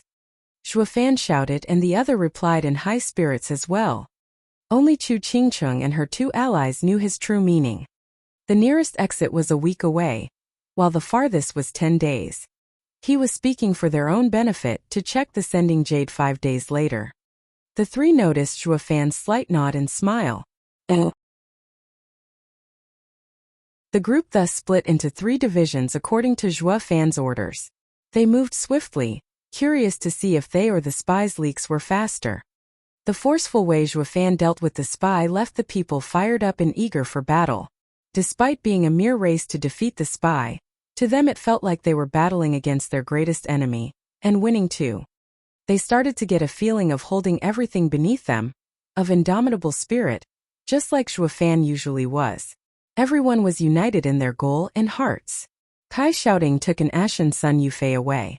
As they passed Zhuofan, he asked, "Why let us go?" "No reason. Maybe I'm showing kindness for taking care of Luo clan in the early days. Or maybe I wish to see your agony for my sick humor. But I will admit to this, when it comes to garbage, killing or throwing it away makes no difference." Zhuofan left as well, not minding them one bit. Kai shouting sighed and muttered, "Thank you." Then he slowly walked away with Sun Yufei. They had lost the hatred they clutched to so dearly, and it was now replaced by solitude. Recalling their derisory look when Zhuofan entered the Kai clan, it all seemed like a poor joke now. He was a true man of ambition and had brushed them off from the very start. It was them who kept having their goals growing higher and higher. The man had a clear vision of what he wanted, never changing, all while theirs did. He finally realized that 8 years ago when Zhuofan left Blackwind Mountain, he and his father were in awe of the man's talent, but never held him in respect. It came to him that even his father belittled Zhuofan. Zhuofan had such a talent lesser clansmen like them couldn't even begin to compare. Sighing, they slowly disappeared among the trees. "Big brother Zhua, you're not coming with us?" Xuaningxiang ran to him. Zhuofan shook his head. "There's something I must do. You and the Shui clan should go with Sword Marquis's abode. Xie Tianyang may be unreliable, but his brother is there to make it up for him. Few are his match except Huangpu Qingtian. You'll be safe." "Oi, what are you implying? Who are you calling unreliable? What did I ever do to you to badmouth me to Ninger?" Xie Tianyang was annoyed and grabbed Ninger's shoulder. "Ninger, don't worry. No one will hurt you with me around." But Xuaningxiang didn't even register his presence. Her eyes fixed on Zhuofan, her voice soft. "When will we see each other again?" "In 5 days. Zhuofan smiled. "That's a promise. You have to come see me in 5 days. Xuaningxiang held out her thunder ring. "You can't lie to me like you did in the All-Beast Mountain rain." Smiling, Zhuofan took out his own thunder ring and let them touch as sparks flew. "I won't." Xuaningxiang smiled brightly, to the rancor and jealousy of Xie Tianyang. Xuaningxiang then dragged a stiff Xie Tianyang back to Sword Marquis's abode's division. Zhuofan shook his head and left in another direction as he heard Xie Tianyang's incessant begging. "Ninger, let our rings touch as well." "No." "Why? I beg you." Zhuofan shook his head, then turned to the aged man following Luo clan. "Grandmaster Lu, come with me. I need your help." Lu Yizhen jerked, but got there on the double. The two flitted through the trees and were soon gone. Half a day later, they stood atop a mountain peak. Regarding the breathtaking view, Zhuofan took a deep breath and felt so free, relaxed and soothed.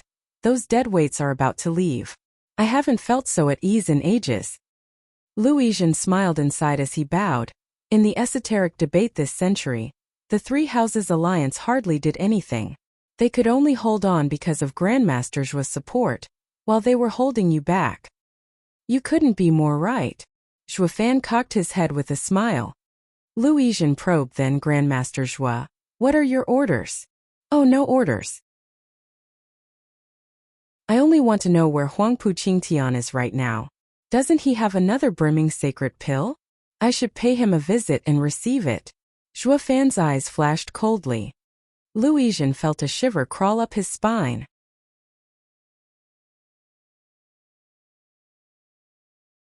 Chapter 302 Tangled. Chapter 302 Tangled. Grandmaster Zhua, I do not understand. How can I hope to see into Huangpu Qingtian's faction's movements?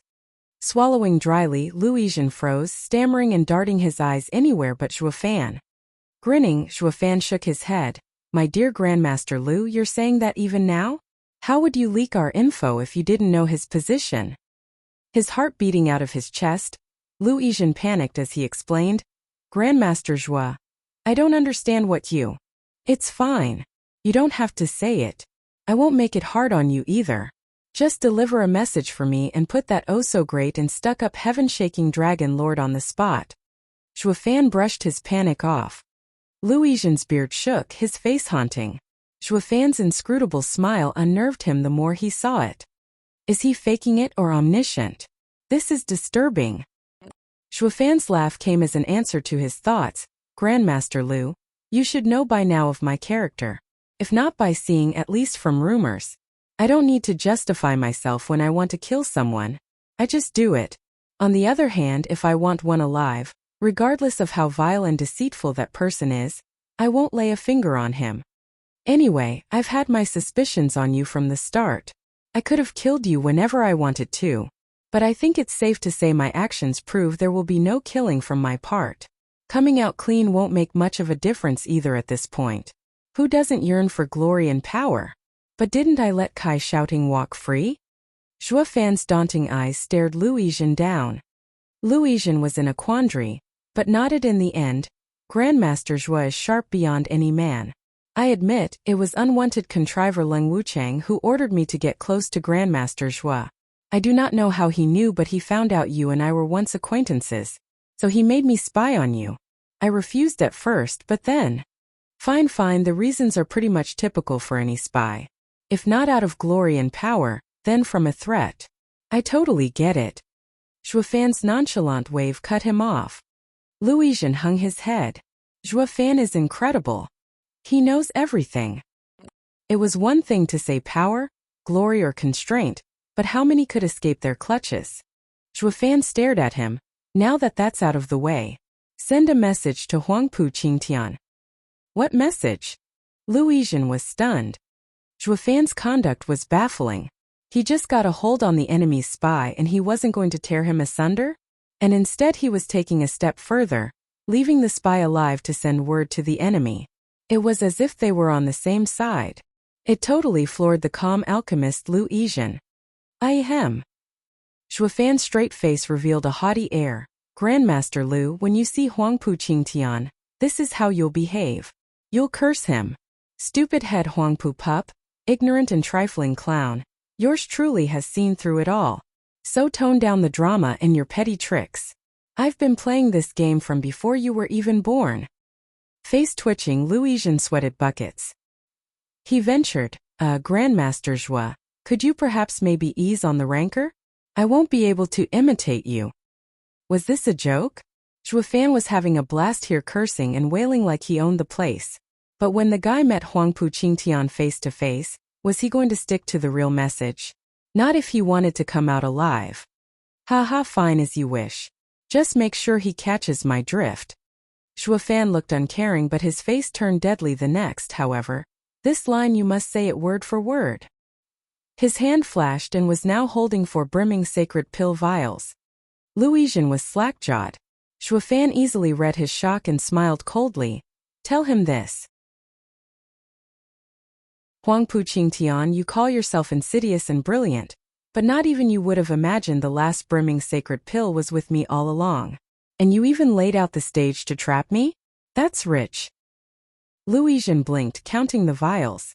It was clear as day there were 4, but the absurdity of it all made him second-guess it.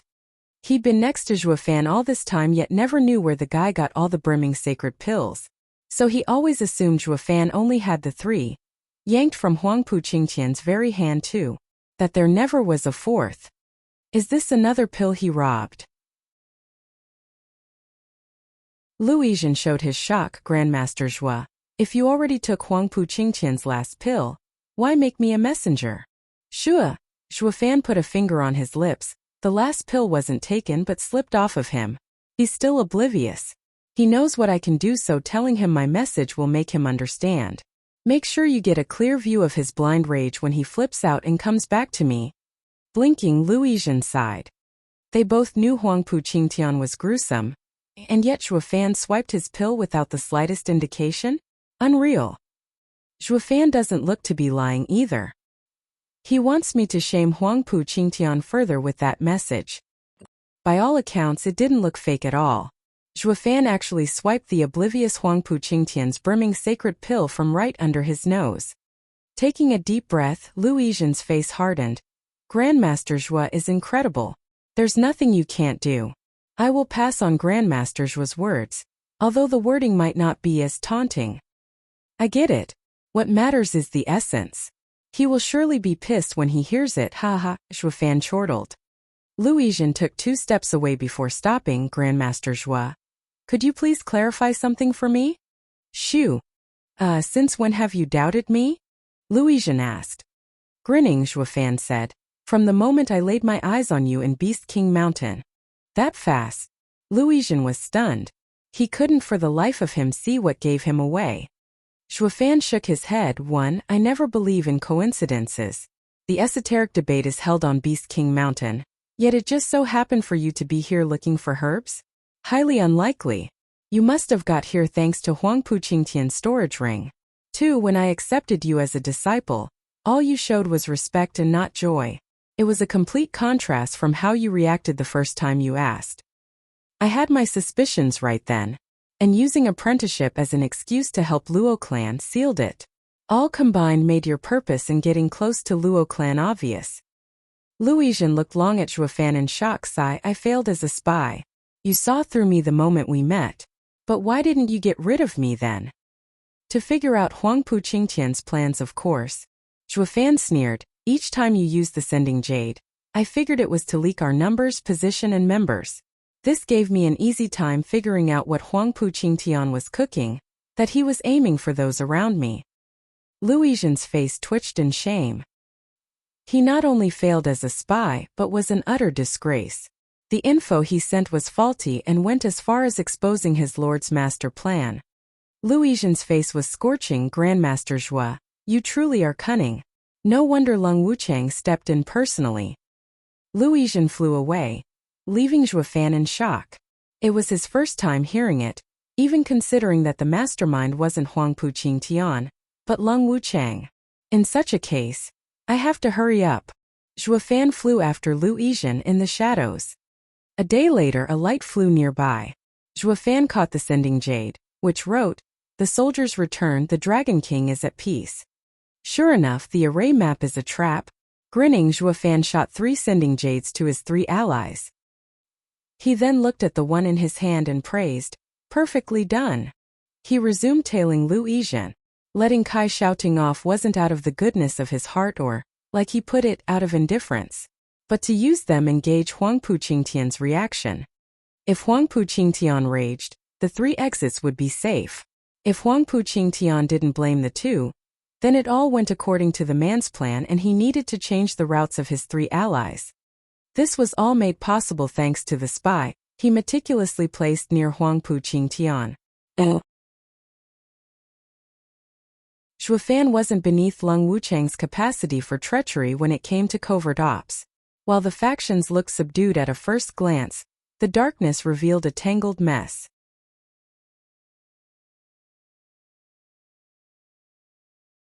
Chapter 303 Outplayed. Chapter 303 Outplayed. Oh, Elite Coder. Whoosh! Huangpu Qingtian and Lin Xianfeng were leading their men to the Earth exit when they spotted a light trailing the sky. A figure landed with a boom and Huangpu Qingtian frowned. Luizhen, what are you doing here? I thought I told you to stick to Zhuafan. Don't tell me. Bitter, Luizhen bowed. Eldest young master, I was exposed. What? Then how are you still alive? Huangpu Qingtian's brow pursed, his suspicion raised. A vile and insidious man like Zhuafan actually let go of not just Kai shouting but you as well? He just discovered and released 2 spies. What the hell is going on in that mind of his? Sighing, Luizhen's heart went cold. He could tell the 2 held no hopes for his return. They had thrown him away from the start. Who told him to climb aboard? He had no choice now but to go with them. Taking a deep breath, Luizhen bowed. Eldest young master, Zhuafan sent word for you. Speak. Huangpu Qingtian's eyes were grave. Luizhen mulled for a bit before. Zhuafan said your schemes are as clear as day and should not bother yourself with them. That's it? With his temper, that doesn't sound like him. Huangpu Qingtian mocked. Bowing again, Luizhen continued. Eldest young master is right. But as his true words are crass and rude, unfitting for the eldest young master's ears, I altered their wording. The meaning is the same. Ha ha ha, are you afraid I'll take my anger out on you? Huangpu Qingtian read him like a book. It's fine anyway. I don't feel like listening either.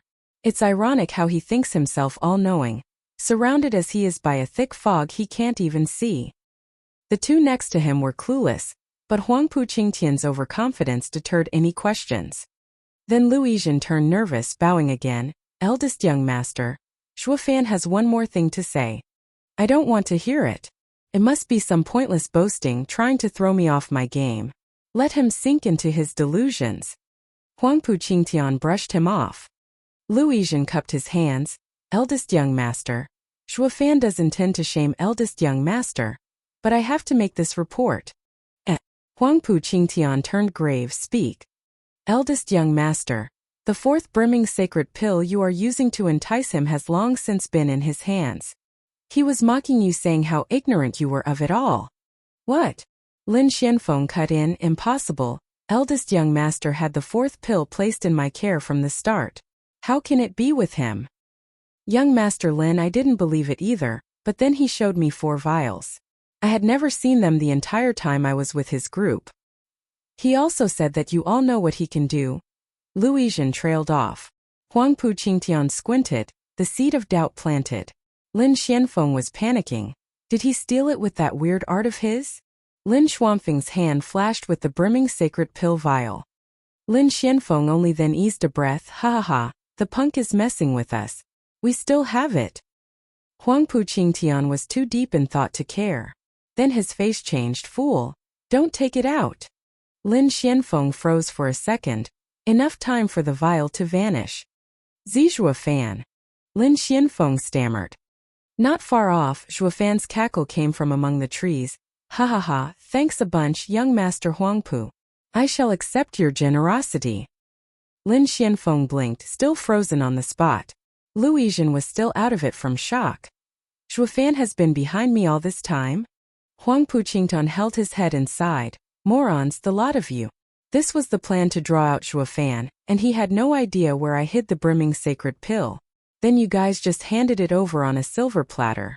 What were you expecting? Lin Xuanfeng's eyes widened and threw his rage on Luizhen. Traitor. You now collude with Zhuofan? I'll kill you. Young Master Lin, I am just the messenger. I don't know anything. Luizhen was scared out of his mind. He was under the false impression that Zhuofan sent him on a mere errand to make Huangpu Qingtian look bad with his message. Who even conceived it possible that there was a scheme involved? The worst part was that he made the old man a scapegoat. With the two before him pissed, since they couldn't grab Zhuofan, who else were they going to take their anger out on? Not even washing in the underworld river would absolve him. He began as a spy for Huangpu Qingtian's faction, only to end up dying at his hands. He was dubbed a double agent no one would take pity on. Quite fitting for a spy and ironic. He had now witnessed Zhuofan's capacity for savagery and cruelty. There was no getting out scot-free from him. With the double agent blame smacked on his shoulders, the insidiousness of the ploy finally dawned on him. Huangpu Qingtian signaled Lin Xianfeng, stop, it's not his fault. He was also used. Eldest young master is brilliant. Luizhen bowed and wiped his brow. Huangpu Qingtian gave him no attention and turned to the forest. Since you came, why don't you come over for a talk? Ha ha, what's there to talk about? But since you insist, I'll meet you. I want to see with my own eyes the scowling and miserable face of a loser. Zhuofan walked from among the trees with a smile. The rest of the men there paled and tensed. Soaring demonic dragon was just as notorious as Huangpu Qingtian. Your men sure look terrified of me. Zhuofan mocked. Huangpu Qingtian smiled coldly. Not angered at all, Zhuofan, there's a saying which fits you perfectly right now. Stop showing off or you'll be struck down by lightning. Ha ha ha, I've been doing it since I was born but no lightning has touched me so far. Though it makes me wonder what would it feel like. It must be quite the thrill. Zhuofan laughed. Shaking his head. Huangpu Qingtian grinned. You will soon find out. Squinting, Zhuofan stared into Huangpu Qingtian's eyes with unease. By the way, Zhuo Fan, the vial you used to fool the old man must be the one you found at some point but never took it out. So when old Lu saw 4 vials, he jumped to conclusions. He would never dare lie to me otherwise. Huangpu Qingtian's lips twisted into a smile. Zhuo Fan rose an eyebrow. Look at you, young Master Huangpu. You're not as dumb as other muscle-brain fools around you. Ha ha, I am destined to be king. How can I be a fool? But to be entirely honest, it's not easy to see through it in an instant. I realize the truth because of something that is happening right now. Huangpu Qingtian snickered. Zhuo Fan, don't you have the 2 keys for the water exit yet? Keep them to yourself? Zhuo Fan cried out, how did you? Don't tell me. Correct. I sent my men to place them on your way when you were with Luo Yunhai's group. I didn't doubt for a second you'll miss them. So when Lu Yizhen reported you not mentioning them when you met up with Chu Qingcheng, it made me realize you were planning on using them when it mattered most. You once said we're both the same, that we won't show our hands so easily. Ha ha ha. A shame I already know of 2 of your cards. Shuddering, Zhuo Fan showed fear for the first time. His mind put 2 and 2 together and his brow was soaked. Huangpu Qingtian's heart burst with joy at his expense. Sir Lung said the pinnacle of the art of war is to make the most of a situation. Not just get the enemy to fall for your traps, but to control their every move, to guide them where you want it. Zhuo Fan, from the moment you met with Luo Yunhai, your actions, your objectives, have all gone according to my plan. Including those fights we had. Although your fancy art gives me headaches, letting you win every time was all part of my plan. Also, you would become the de facto leader of the alliance. It was the best way to ensure you will follow the road to hell I painstakingly paved for you. What? Don't tell me you haven't wondered how smooth your journey has been so far. You really think highly of yourself, able to face thousands of men and save everyone from the jaws of death? Humph, you lost all because of your arrogance. Case in point, the Killing Blood Marsh skirmish. Did you ever think about why I didn't unleash all my power? You thought I was too cocky, thinking I had you all like fish in a barrel, so I was going to take pleasure in toying with you? Ha ha ha, I threw the match. Zhuo Fan shivered, recoiling 3 steps, then shooting into the air after the 3 teams. I have completely lost. Zhuo Fan shouted in his mind. Never had he been so out of control as he was now. Huangpu Qingtian's side was having a blast, however, cackling arrogantly. Zhuo Fan was finally beaten back.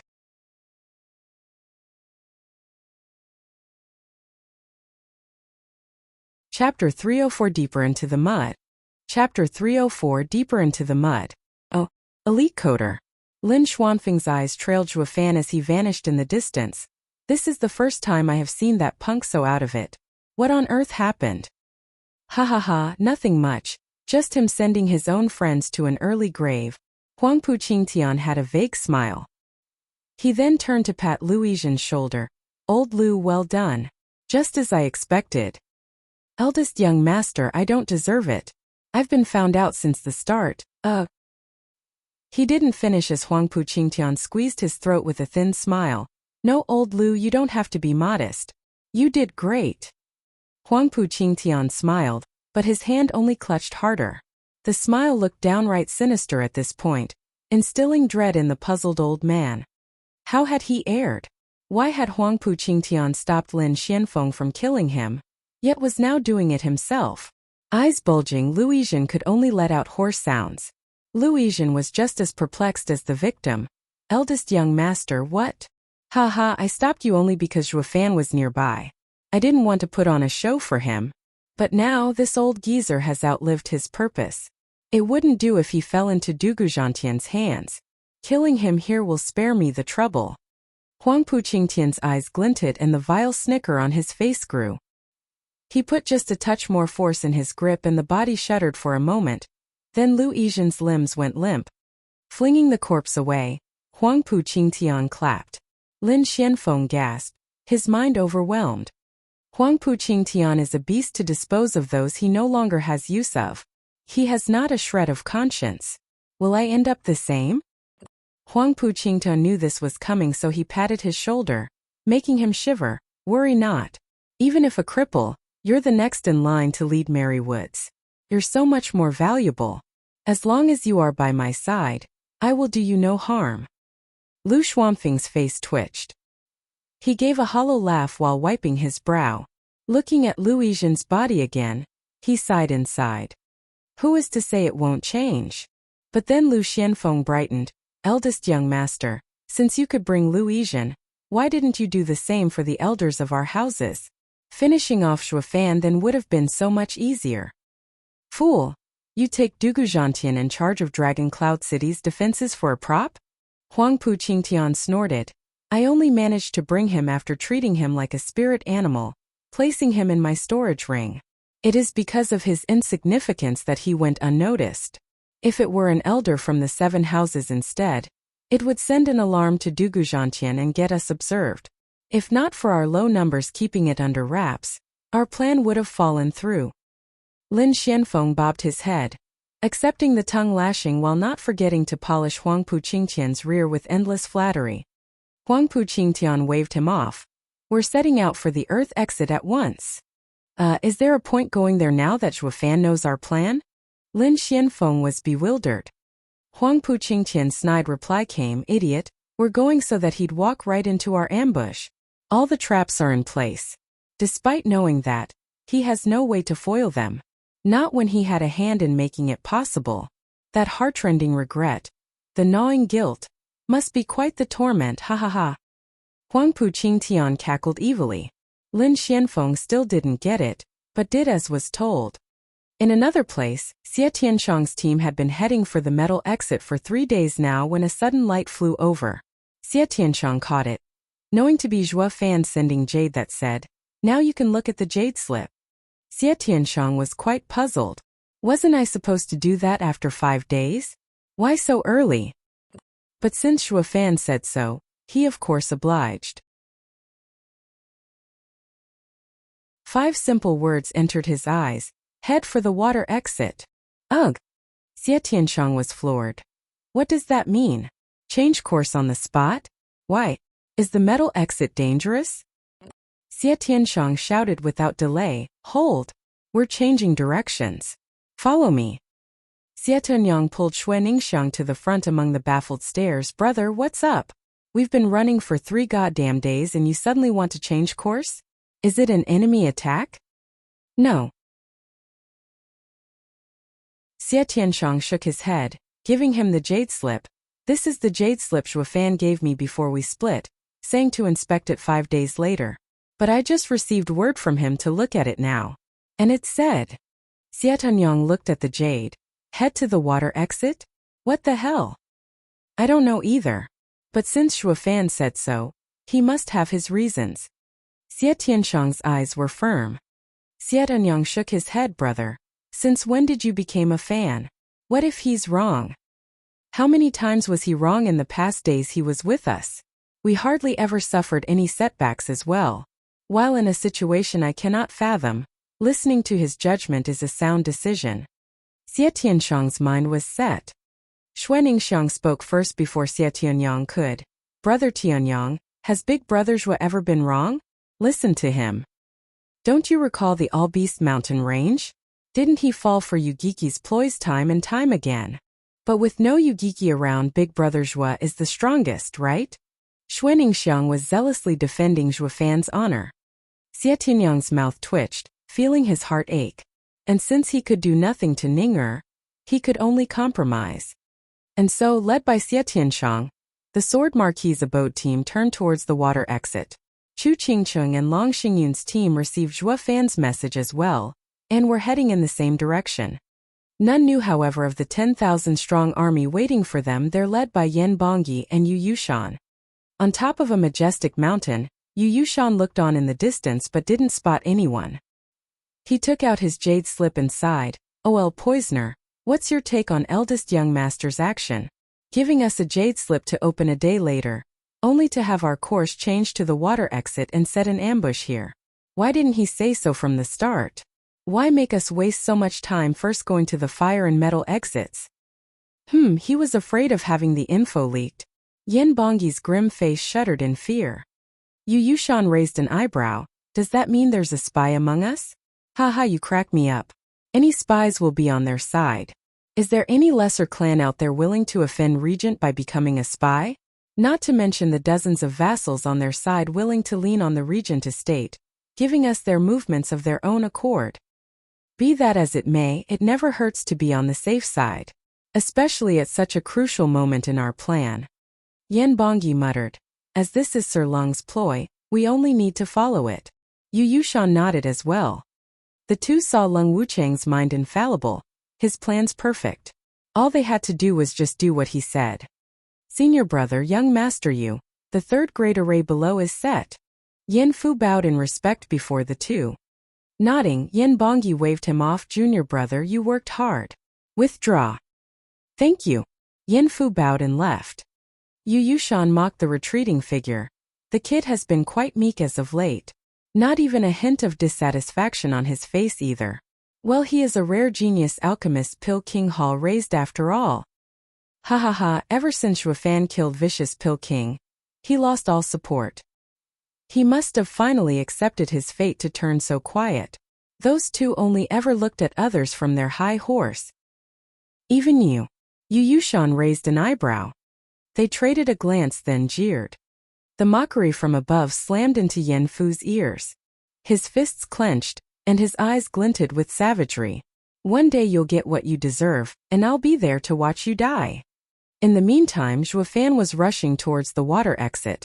With no time to notify the teams, he could only hope he'd make it in time to rescue them. His mind kept drifting to the worst-case scenarios, making him clench his jaw and plagued him with worry.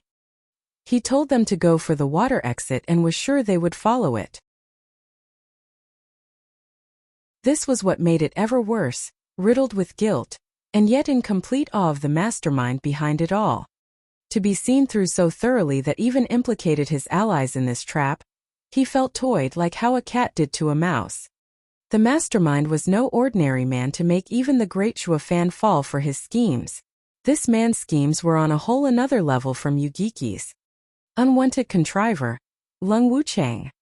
Xuefan gnashed his teeth in rage. He had already guessed the true architect behind all this framing. It was not that arrogant prick Huangpu Qingtian, but Regent Estate Steward, the second greatest mind of the Tianyu Empire, Lung Wuchang. Revenge was out of his sight for now. All he could do was to try everything in pulling through this desperate situation. Then Xuefan sensed a bone-chilling air as he passed. Looking below, he found a clear pond releasing cold air from its center. 1,000-year-old frigid pond. Eyes squinting, Xuefan dived.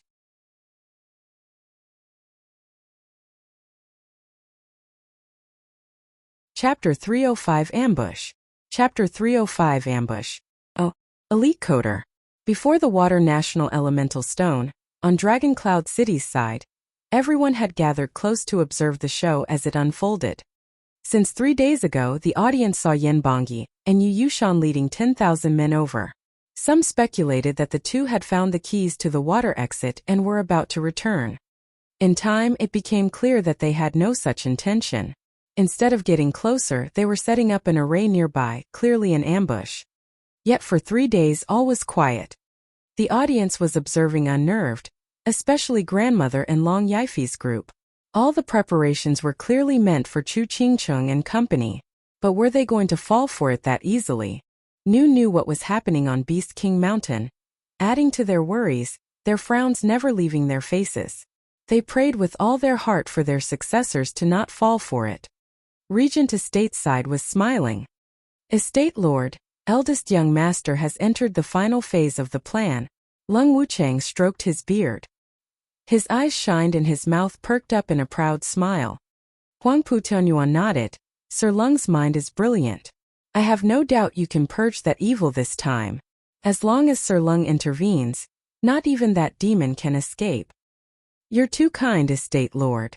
I may have presented eldest young master with the plan, but it was his remarkable wits that led it to fruition. I do not dare take all the credit. Lung Wuchang faked modesty. With an odd smile, Huangpu Tianyuan said, No, Sir Lung.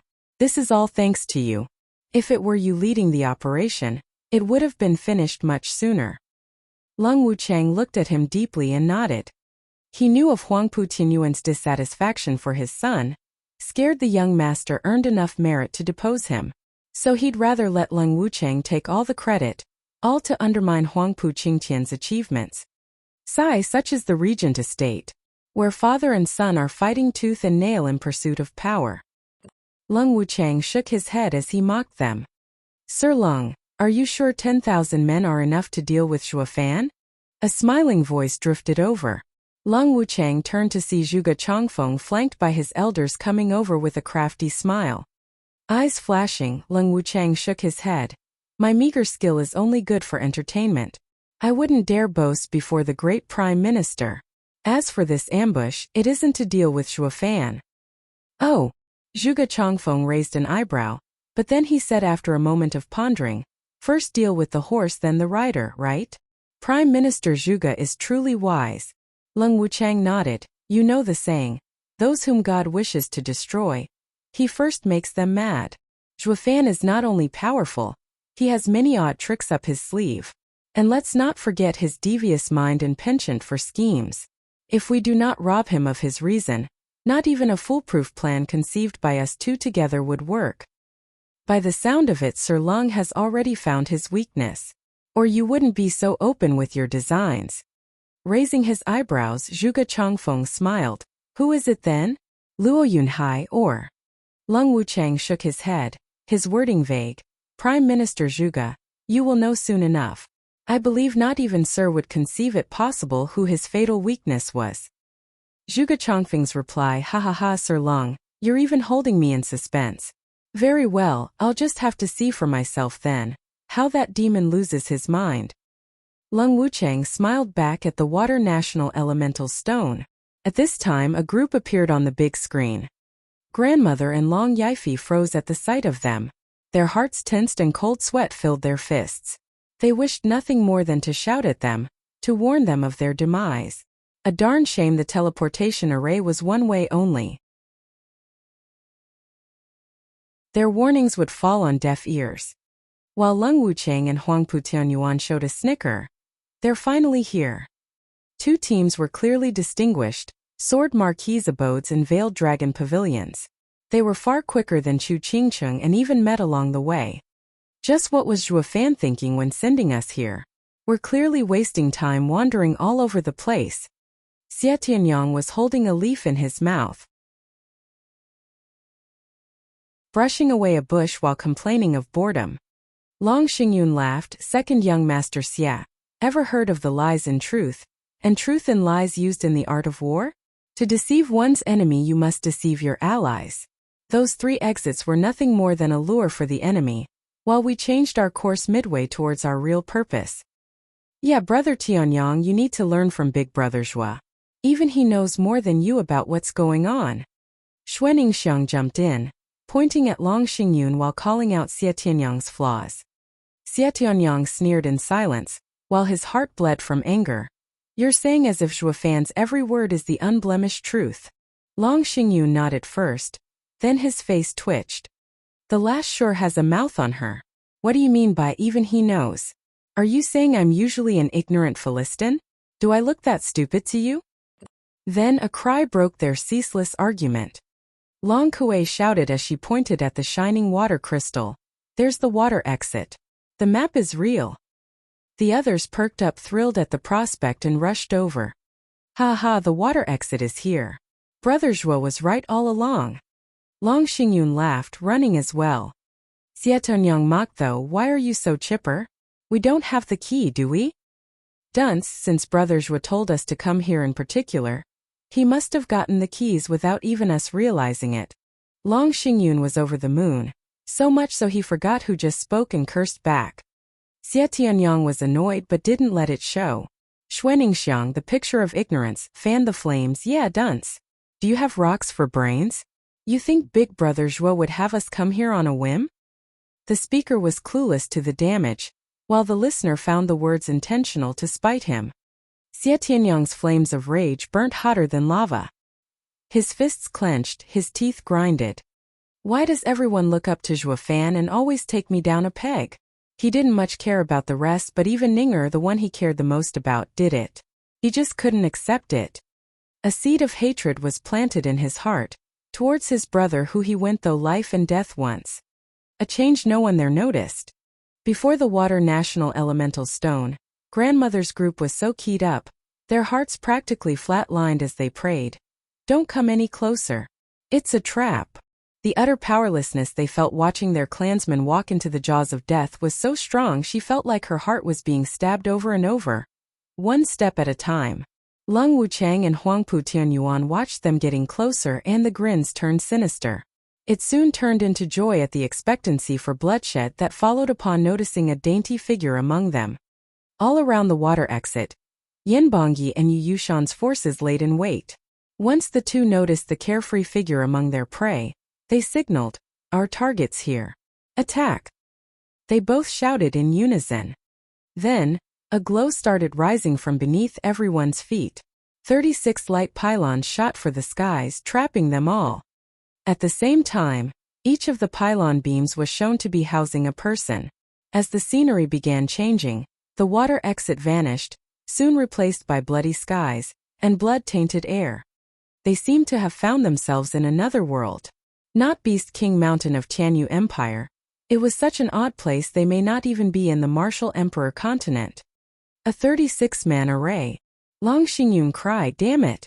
We've been trapped." It was clear as day to all. This was not an array controlled by a single man but by 36 people. Such a meticulous array needed ample time to be set in motion. In other words, this was a well-thought-out ambush, so much so it began well before they even rushed here. But how? Zhuo Fan told them to come here. Why would he lead them into a trap? None could accept what was before them and chose to deny reality. But the facts were laid bare for everyone. Zhuo Fan had sent them to hell. Give them no quarter. A shout unleashed a flood of 10,000 men coming at them from all directions. They were so panicked they couldn't tell where the enemy was coming from, thinking of nothing else than of escape. But trapped as they were, with all sides painted red, they had no way to distinguish the exit. Add to that the constant roars of the enemy, the fear gnawed at any semblance of reason they had left, waiting to be culled.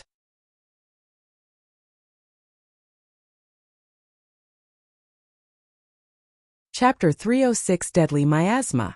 Chapter 306 Deadly Miasma. Elite Coder. What do we do, brother? The frightened Long Kuei turned to Long Xingyun. Long Xingyun wasn't faring any better, his eyes darting everywhere. Noticing the 36 pylons, his face grew grave. If we want to survive, we have to first get out of the array. The 36 lights are tied together, making it impossible to break the array from the inside. We need to find the exit if we want to escape. Long Kuei and the rest were even more restless.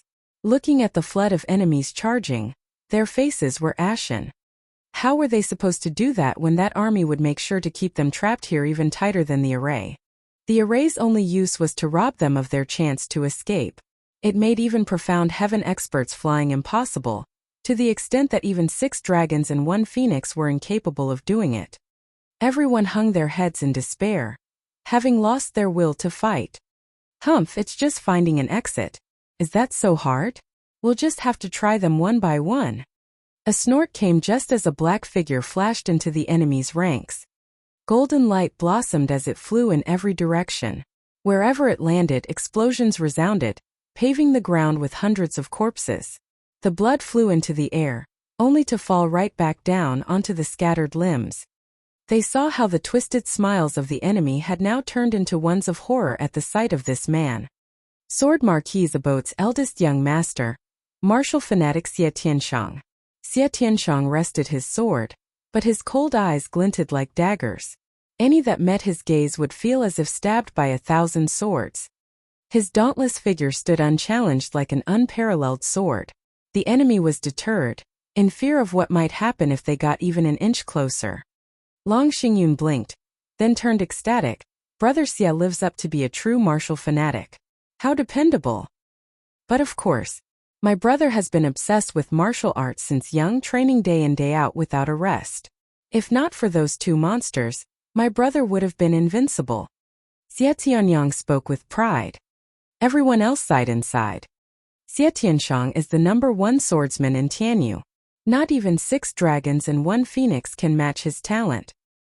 Just that heaven-shaking dragon lord upstaged him, followed closely by that bad apple Zhuofan, sealing any chance at showcasing his might. With those two out of the picture, the world would finally bear witness to the true might of this martial fanatic. Rolling his eyes, Long Xingyun roared, "Brother Xie, clear a path. We're right behind you." Grinning, Xie Tonyang said, "Brother Long is so shrewd in bringing up the rear.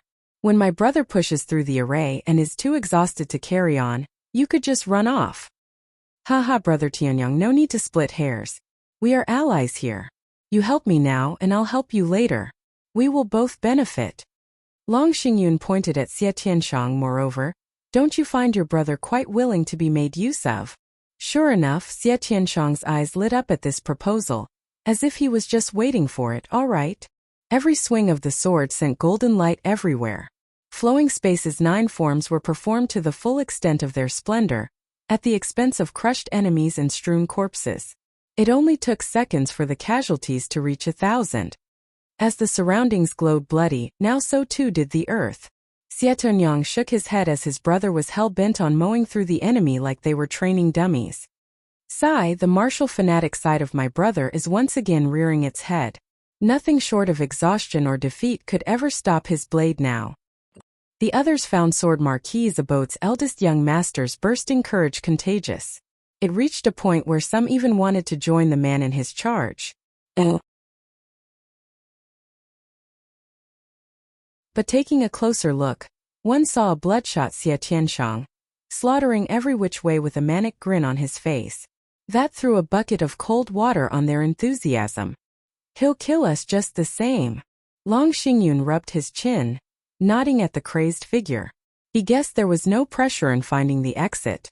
At least with Xie Tianshang on a killing spree, the enemy would swiftly be disposed of. At the very least, San Zhuofan and Huangpu Qingtian, Xie Tianshang had become the de facto god of war, killing gods, demons, Buddha and whatnot. "Xie Tianshang, don't be so smug. Face me for a change." A shout revealed a black figure charging Xie Tianshang. Xie Tianshang was overjoyed. "Haha, Yanbongyi, you're just in time. I grow tired of killing ants. Now I can finally hone my sword on you." Xie Tianshang pointed the sword at the sky. The sword energy burst with incredible might and sharpness. Yanbongyi squinted and leaned out of the way. The sword energy grazed his shoulder, peeling his flesh and making him clench his teeth from pain. The sword energy shot for the skies, where it exploded and rattled the 36 pylons. The men inside even had to spit blood. It dawned on everyone how mighty Xie Tianshang's sword truly was, of the danger he represented. Yanbongyi couldn't afford to dodge again. Forced to face Xie Tianshang head-on. A green miasma drifted from his hand as he made a palm attack for Xie Tianshang's face. Xie Tianshang turned serious and dodged in a rush. The miasma struck the earth with a bang, catching others in its path unprepared. It bored into them, eliciting a wail of agony, all while blood flowed like rivers from their twisted visage. In mere seconds, all that remained were foul and reeking puddles of blood, good only to make one's stomach turn. Xuaningxiang hunkered behind Xie Tianyang as horror set in. The rest weren't faring any better, shocked at Yanbongyi's capacity for cruelty. Xie Tianshang squinted, his face stony but not a trace of fear. Xie Tianshang's sword danced in his hand as he unleashed the 9 forms. Yanbongyi dodged in panic. Not for a second was he going to take the brunt of such deadly force. They hammered the array and the 36 men in the light pylons heaved blood for a total of 9 times. Even the bloody sky dulled. The array was about to break. Yanbongyi was soaked in sweat, his heart a mess. If this kept up, he wouldn't even win, least of all kill the enemy. They had worked painstakingly in removing Zhuofan from the mix, only to meet another freak, Xie Tianshang. It was common knowledge that the 6 dragons and 1 phoenix, Huangpu Qingtian excluded, were on the same level, more or less. But this guy, Yanbongyi's face sank. If this operation fails, the plan to end Zhuofan will fall through. Huangpu Qingtian wasn't going to take his failure lightly, that was for sure. Yanbongyi gnashed his teeth and released a 7-colored miasma, the signature move of Pil King Hall, Rainbow Cloud Palm. The miasma spread, swallowing enemy and friends alike, leaving behind naught but a bloody cesspool of festering pus. In the hands of Yen Bongi, with his poisonous body, the rainbow cloud palm was even more devastating. It was not without its demerits either. As the poison grew in strength, so too did his agony. Rainbow cloud palm was a double-edged sword. Each time it was used it gnawed at the user's body. And because it was him using it, the poison traveled through him far faster than any of his clansmen. Yen Bongi's face visibly darkened, with thick green blood dripping from his mouth. The wound on his shoulder festered as well, looking to turn him into a blood puddle. But he bore it, his hand still releasing that devastating miasma. He had to complete Huangpu Qingtian's mission, or he'd be dead either way. Xie Tianshang stared at the source of the miasma. He flicked his sword a few times, but the thick miasma swallowed them all like nothing. Xie Tianshang jumped back in the face of the spreading disease, next to Long Xingyun. They watched as hundreds of their enemies died a gruesome death, tormented amidst the drifting pestilence. How vicious! Not even his allies are spared. Xie Tianyang gnashed his teeth. Long Xingyun's face grew hard. We have no antidote for Pil King Hall's rainbow cloud palm. He is invincible. Numbers are useless when facing him. Once rainbow cloud palm is in play, his dominance is assured. More so now in this array. It's just a matter of time before his poison kills us all. Isn't there anything we can do? Xie Tianshang trembled. Long Xingyun's eyes glinted. Of course there is. Break the array and the poison will scatter. Easy for you to say. I struck it 10 times but it is still holding strong. I need more time we do not have. Xie Tianshang sighed at the dull bloody sky. The others gnashed their teeth as well, drawing back just as the miasma crept nearer.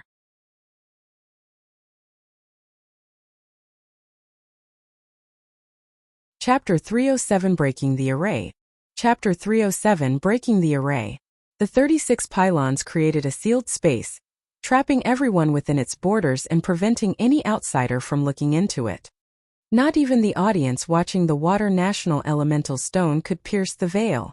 All they saw were the beams of light, mounting their unrest. Regent Estate's side was the calmest of the bunch, going by their broad and sinister smiles. Within the bushes just ahead of the pylons, Chu Qingqing's team, a late arrival, was looking at the scene in bewilderment. They couldn't make heads or tails of this recent change. Why did Zhuo Fan have them come here? A third-grade array? Chu Qingqing squinted. Luo Yunhai nodded. It also comes with a hidden army. For the ambush to succeed, the easiest would be an array with multiple controllers. Being slow on our way here had worked in our favor. For the trap to be sprung already, someone must have fallen for it. What? Are you saying Zhuo Fan had us walk into a trap? Chu Qingqing cried in disbelief. Luo Yunhai nodded. Although Brother Zhuo's every scheme has come to fruition and is unlikely to make such a mistake, our pressing matter at this point is to break the array. Chu Qingqing nodded after a pause, then shouted, Men on me. We will break the array core and get them out. Understood. The men cupped their hands and charged alongside her. Grandmother's side was extremely worried, but Chu Qingqing's sudden arrival promised hope. At least the other two teams wouldn't suffer total defeat. Boom! Chu Qingqing struck the glowing pylons several times, until it was shuddering and flickering. But when there were 36 of them, each lending support, stabilizing the weaker link. As such, Chu Qingqing's powerful yuan qi spread evenly among them. They were shaken but far from breaking. The rest assaulted the other beams, however pointless it was. Grandmother's side was by themselves with worry. They were in a race against time. The longer they took, the heavier the casualties to the ones trapped inside. In the trap, Long Xingyun and company were driven into a corner by the encroaching plague. When they ran out of places to retreat, some random subordinates were even pushed in front to make space. You are our vassals. Sacrificing yourself for your lord is downright honorable of you. They understood this logic as well and stepped forward without their master's urging. They braved the impending miasma, only to end up a festering pool of blood. Xuaningxiang was wrecked with sadness, tears streaming down. Aren't we all humans? Why must they sacrifice themselves? Therein lay the cruelty. If not them, who? The 7 houses? No matter how willing Long Xingyun and the rest were, which they weren't, the vassals would never accept it either. It was easy to guess why. If they escaped this hell by the grace of their master's sacrifice, what future would their clans have? Extermination. So while this act looked quite virtuous and dauntless on the surface, at its core it all came down to saving their bloodlines. And who knew if their masters in their infinite mercy would perhaps look kindly upon their clans. The stream of sacrifices was endless, but the miasma forced them into a corner, with no way out. Long Xingyun turned glum. He turned to the dozen scattered men with a heavy heart. Any further sacrifices are pointless. It will hardly give us more room. Will we find our end here? His words made others lower their heads in grief. The earth soaked in blood only added to their sadness. Thousands of people came here, only to end up with barely enough to count on 2 hands. They couldn't deny their fate, certain to end up another bloody smear on the ground, joining the others. Oh, the tragedy! Boom! The sky shook at the sudden sound and the bloody images around them dimmed some more. In Long Xingyun's eyes a faint hope blossomed. Someone is attacking the array. Yes, but what good will it do? By the time the array is broken, we won't even have bones left. Xie Tianshang looked at the sky, somber and dejected. His words cut at the others' expectation at their hope. Long Xingyun waved him off. Don't say that. They might succeed. Long Xingyun patted the shoulder of the man next to him. Brother, what clan are you? For how long have you served the Veiled Dragon Pavilion? Chun clan from Tenebrous City. 150 years ago, we swore fealty to the Veiled Dragon Pavilion. His sunken face revealed he understood Long Xingyun's meaning. He bowed. I wish the eldest young master would look after my clan. You have followed my house for so long and today's sacrifice won't be in vain. I, Long Xingyun, will never forget your devotion. Long Xingyun nodded gravely. The man's jaw was set, his eyes firm, and he charged at the miasma. Yet he barely touched it and the poison was already gnawing at his flesh. Everyone watched as his blood soaked the ground in a matter of seconds. Xuaningxiang wailed, burying her head in Xie Tianyang's shoulder. Xie Tianyang sighed and patted her hand in consolation. It came as no surprise to him, not how often he saw the 7 houses abuse their privilege. Long Xingyun stood cheerful in the freshly emptied spot. His calm face begged the question, did he even bother to remember the man's clan's name? Well, since someone was bashing the array, hope slipped into his heart. A second ago he wasn't intent on making more senseless sacrifices, not when they were doomed to die together. But now, even if he were to die, he'd make damn sure he was going to be last. What if he lived? Chu Qingcheng and her men had struck the pylons of light dozens of times now without any result, each failure mounting their worry. Grandmother was sweating as well, while Xie Xiaofeng and Long Yifei, fearful of their son's fate, were devastated. No one there was more disturbed than them. Dugu Zhantian stood straight like a blade among them, eyes fixed on the image in silent worry. Dugu Lin muttered, Marshal, this 36 heavenly stars array. Stop, Yunhai should know a way. Dugu Zhantian waved his hand, his eyes confident. The tigers nodded, watching the young man in the national elemental stone with a smile. Luo Yunhai scrutinized the array and said, Edifice Lord Chu, the 36 heavenly stars array is laid in accordance with the 36 stars of the Big Dipper. If one holds, they all do. If one crumbles, they all collapse. Only by attacking the life gate will we tear the death gate open and break the array. You have a way? Chu Qingqing asked. Luo Yunhai nodded.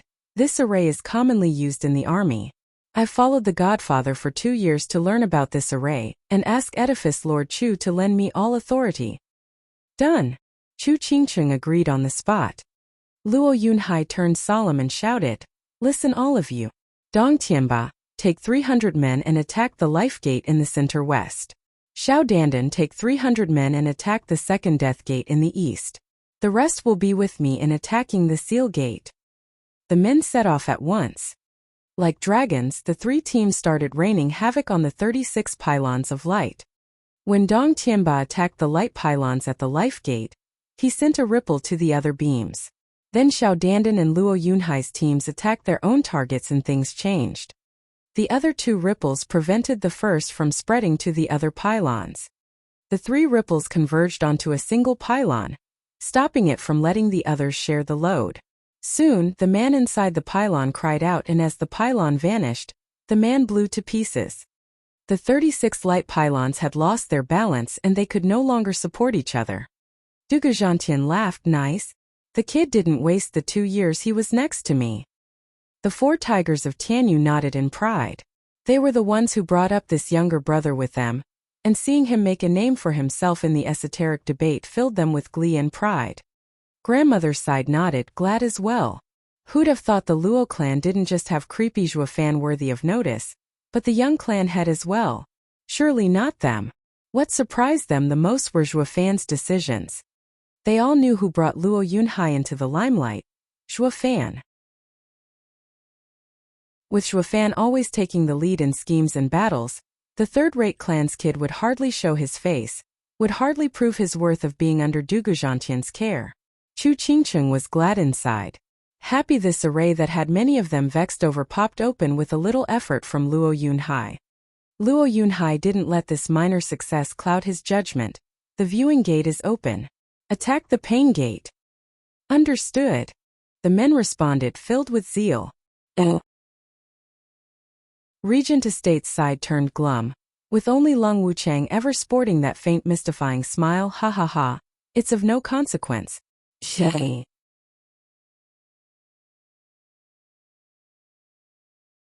Chapter 308 The real target is her. Chapter 308 The real target is her. Boom. Booms sounded everywhere as Luo Yunhai commanded his 3 teams left and right. The 36 pylons of light were reduced to 26 in a matter of seconds. The others were stunned, cheering for the Luo clan. Their young master had grown up at last. He will make a fine clan head. When half of the pylons crumbled, the array formation was constantly shuddering from the strain. 18 pylons were hardly enough to sustain such a large array. Luo Yunhai shouted, "Fall back!" They all rushed away, but some were too slow in their retreat and the exploding array engulfed them. Boom! The force of the blast smashed into the surroundings, while the unfortunate few who got caught in it were sent everywhere in pieces, robbed of life before they could utter even a whimper. The lucky survivors saw before them a foul thick mist. They drew a breath, rejoiced having come out unscathed, only to be swallowed whole by the towering miasma. They wailed and cried even as their flesh dissolved into blood and pus, soaking the mud. Chu Qingcheng cried, "Watch out! It's Pil King Hall's rainbow cloud palm." A layer of ice appeared on her body as she spoke. She gathered her palms and erected a cold barrier. The miasma touched the barrier and let out hissing sounds, eating through it in moments. Chu Qingcheng was shocked. Not even vicious Pil King's poison was that toxic. The saying that no one could defend against Yenbongi's rainbow cloud palm, who had a poison body, wasn't unfounded. Gnashing her teeth, Chu Qingcheng's only option was to retreat. Made painfully aware by the increasing number of victims the miasma swallowed and dissolved. "Haha, edifice Lord Chu, you're just in time. I'll never forget this life debt." Following the unbridled laughter, people trapped inside noticed Chu Qingcheng. Long Xingyun and Xie Tianshang's teams were free now, just that they were reduced to less than 10 people. The core of the 2 houses was safe, while the vassals had gone to the underworld. Technically there was one vassal who had pulled through, the Shui clan's siblings. Thanks in no small part to Xie Tianyang and Zhuo fan's fame, or who knew when in this ordeal they'd be used as honorable sacrifices. Luck was with them at least, with the array giving way just as the miasma was about to devour them. They flew away the instant they could, joining up with Chu Qingcheng. Long Yifei and Xie Xiaofeng saw their sons safe and sound and eased a breath they didn't know they held. But looking at the sky covered in poison, then at the bloody mud below their feet, the gruesome hellscape left them soaked. The esoteric debate of this century was far more malicious. Perhaps the fact that the 7 houses were officially at war had something to do with it. For appearance's sake, the 7 houses abstained from a full-out war, letting their vassals be their proxy. But now, the vassals weren't the only ones turned into rivers of blood. The 7 houses were tearing into each other just as savagely. It was easy to imagine what would have happened if Chu Qingcheng was even a moment slower in her rescue. The Sword Marquis's abode and Veiled Dragon Pavilion's bloodlines would have been cut short at the hands of Yen Bongyi. The house lords of the 2 victimized houses sobbed inside. They prayed that the 2 could come out alive from the most cruel and savage battle that had ever happened over the past millennium. Hall Lord Yen Bogong's face bloomed with the most genial smile conceivable. He even made obvious signs to his allies as if to say, "See that? That's the true power of our top art, Rainbow Cloud Palm. With one hand the world's my oyster. No one would dare come closer." Everyone gave him a cursed look.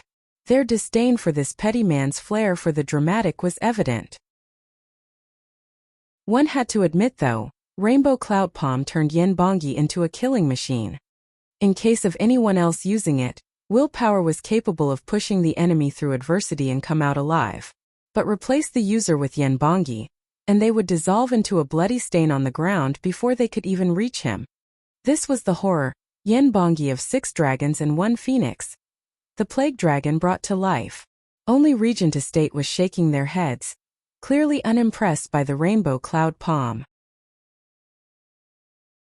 On the other side, Chu Qingqing's team was pushed back further and further away from the spreading miasma. It ate through trees and even the toughest rocks, with the first turned to dust, and the second into an acrid liquid. The few cultivators too slow to keep up were swallowed by the toxic fumes, with only screams as an indication of what awaited on the other side. Chu Qingqing's brow was set in a heavy scowl. "We have to stop him or all our men will die." Long Xingyu nodded. "True. Every great clan and house in Tianyu is watching us from beyond the water exit. It would be a stain on our honor to allow Yen Bongyi, a single man, push us 3 back. I have a way, but we need to combine our power. The risk may be high, but are you willing?" Chu Qingcheng and Xie Tianshang traded looks then nodded. "Speak." The 2's eyes lit up and nodded while a grinning Long Xingyun whispered in their ears. The 3 stopped shirking away from the pestilence and charged instead, giving others quite the shock. Are they suicidal? Not even 6 dragons and 1 phoenix are exempt from dying from that poison. But what happened next was the true shocker. Xie Tianshang took the lead then slashed. A bright golden and unbridled energy cut into the miasma. The poison was forced to scatter, revealing a clear path ahead. The 3 followed the path, just as the miasma was coming back with a vengeance and trapping the trio. Chu Qingqing's prompt response was in the form of a flash of cold. Her hands moved, raising an ice wall around them and keeping them safe from the miasma. But the constant hissing bore testament to the poison's power, and the short life of the ice wall. Then again it was enough to buy them an instant, and that was all they needed. Long Xingyun finally released the attack he had built up all this time in his palm. A dragon image pierced forth, forming a new path the 3 followed. The ice wall gave away under the acidic poison behind them, but the sealed exit didn't seem to bother them. They had come here with no intent of retreating. In such a manner Xie Tianshang and Long Xingyun showed the way, while Chu Qingqing kept the miasma at bay. They soon found themselves at the heart of it, the source of the poison. Xie Tianshang's last attack parted the thick poison, revealing Yen Bongyi constantly spewing blood. Yen Bongyi jerked in shock.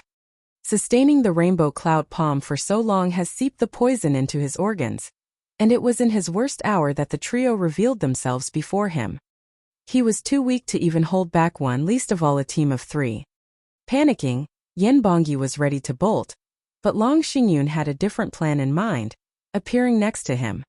This is a once-in-a-blue-moon chance. I am an avid believer of, one man's pain is another man's gain. Snickering, Long Xingyun struck. Boom! The palm attack sent the defenseless Yen Bongyi tumbling through the air. He was heavily wounded. The moment he flew was also the moment the miasma vanished. The 3 surrounded the wheezing Yen Bongyi, noticing the glee in each other's eyes. Hall Lord Yen Bagong raved, "Despicable and shameless bunch."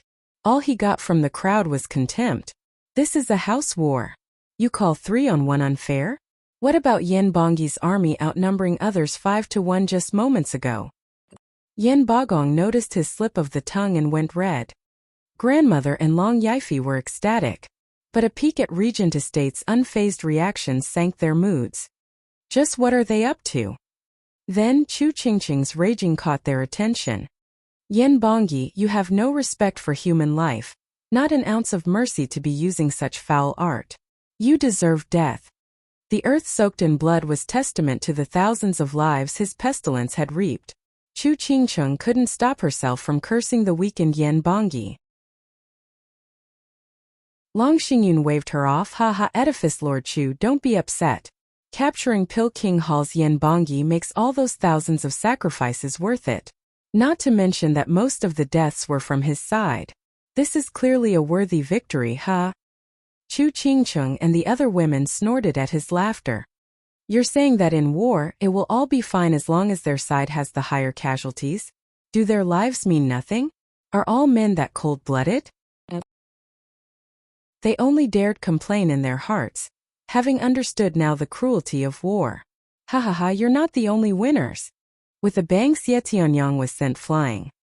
His spot was instantly replaced by Hell Valley's Yu Yushan. By eldest young master's orders, the more gruesome this last death is, the better. I was vexed on how to go about achieving this, but now I have figured it out. With a dark smile, Yu Yushan turned to the panicking Xuaningxiang. Her eyes reflected the claw clutching at her neck. The man exclaimed jubilantly, Miss, you should be honored. We sacrificed so many people just so we could let him see your twisted and mangled face, ha ha ha. Chapter 309 Ghost Hand. Chapter 309 Ghost Hand. Ninger. Shui Gang and Shui Lin cried out and attacked. The notion of fighting someone way out of their league was lost on them in their frantic worry for their sister. Yu Yushan spared them no glance, only a wave. A gale dealt with the pesky brothers, sent them flying, and they were left to fall powerless on the ground. But their eyes still brimmed with concern for Xuaningxiang. Xuaningxiang shouted, Big brother, second brother. Ha ha, easy now. They're fine. I have no interest in swatting down flies. Yu Yushan's malicious grin widened as he had the fragile girl in his grip. Whoosh! Suddenly a sword flashed by. Xie Tianyang had picked himself up at some point and was aiming for the man's throat. Flowing spaces, 9 forms, empty net. The space froze and even Yu Yushan looked slowed as the only moving object was the swift sword attack at his throat. Unfazed in the slightest, the man merely pinched the glinting cold blade. The sword stopped dead in its tracks. The next thing he knew, Xie Tianyang found Yu Yushan's sneer entering his ears. Humph, I would have been a bit worried if the flowing space's 9 forms came from your brother. But you haha, never mind. Yu Yushan shifted and both sword and man were seen shooting through the air. Slamming into the earth and spitting blood, he found no energy left in him to get up. All he could do was painfully witness Yu Yushan's vile hand squeeze Ninger's neck. Chu Qingqing, Xie Tianshang and Long Xingyun rushed over. Yu Yushan merely displayed a frown and placed Xuaningxiang towards them as he shouted, Don't come any closer, or the lady gets it. The three halted on the spot. They slowly put down their feet and turned grave. The lady was from a trifling second-rate clan, no different from a vassal, but her status was a bit special. She had strong ties with Sword Marquis abode Xie Tianyang and soaring demonic dragon Zhua Fan. Whether it was for the ones behind her or for herself, they had to avoid playing a part in her death at any cost. Yu Yushan's threat wouldn't have worked on them otherwise. With both sides fully knowledgeable of the delicate balance, Yu Yushan regarded them with hatred and a twisted grin. Who'd have seen this coming?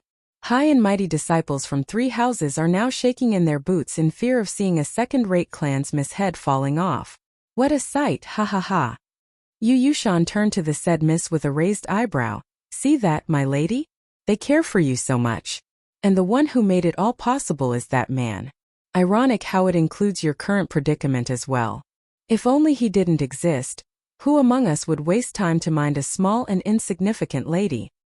Xuaningxiang gnashed her teeth, knowing fully well who he was talking about. The 3 close by knew it too. The focus behind all this planning and ambushing had been Zhua Fan all along. This proves how dear Xuaningxiang was to Zhua Fan, making it obvious why the enemy would throw away all their honor and go after a frail girl. It all came down to dealing with Zhuo Fan. All the more reason why the trio couldn't be hasty, lest they find themselves short of Xuanningsiang and with an enraged Zhuo Fan breathing down their necks. The three gave each other a hidden nod, being overt as they looked for a chance. Yu Yushan was one of 6 dragons and 1 phoenix after all, so how could he leave an opening for the three to exploit? The scene turned into a standstill, with neither side moving on the other. The audience beyond the water exit were shocked by the sudden development. A mere second-rate clan's miss was Zhuo Fan and the other's weakness? Go figure. Luo Yunchang clenched her fists, worried sick. She had long been made aware of Ninger's importance to Zhuo Fan.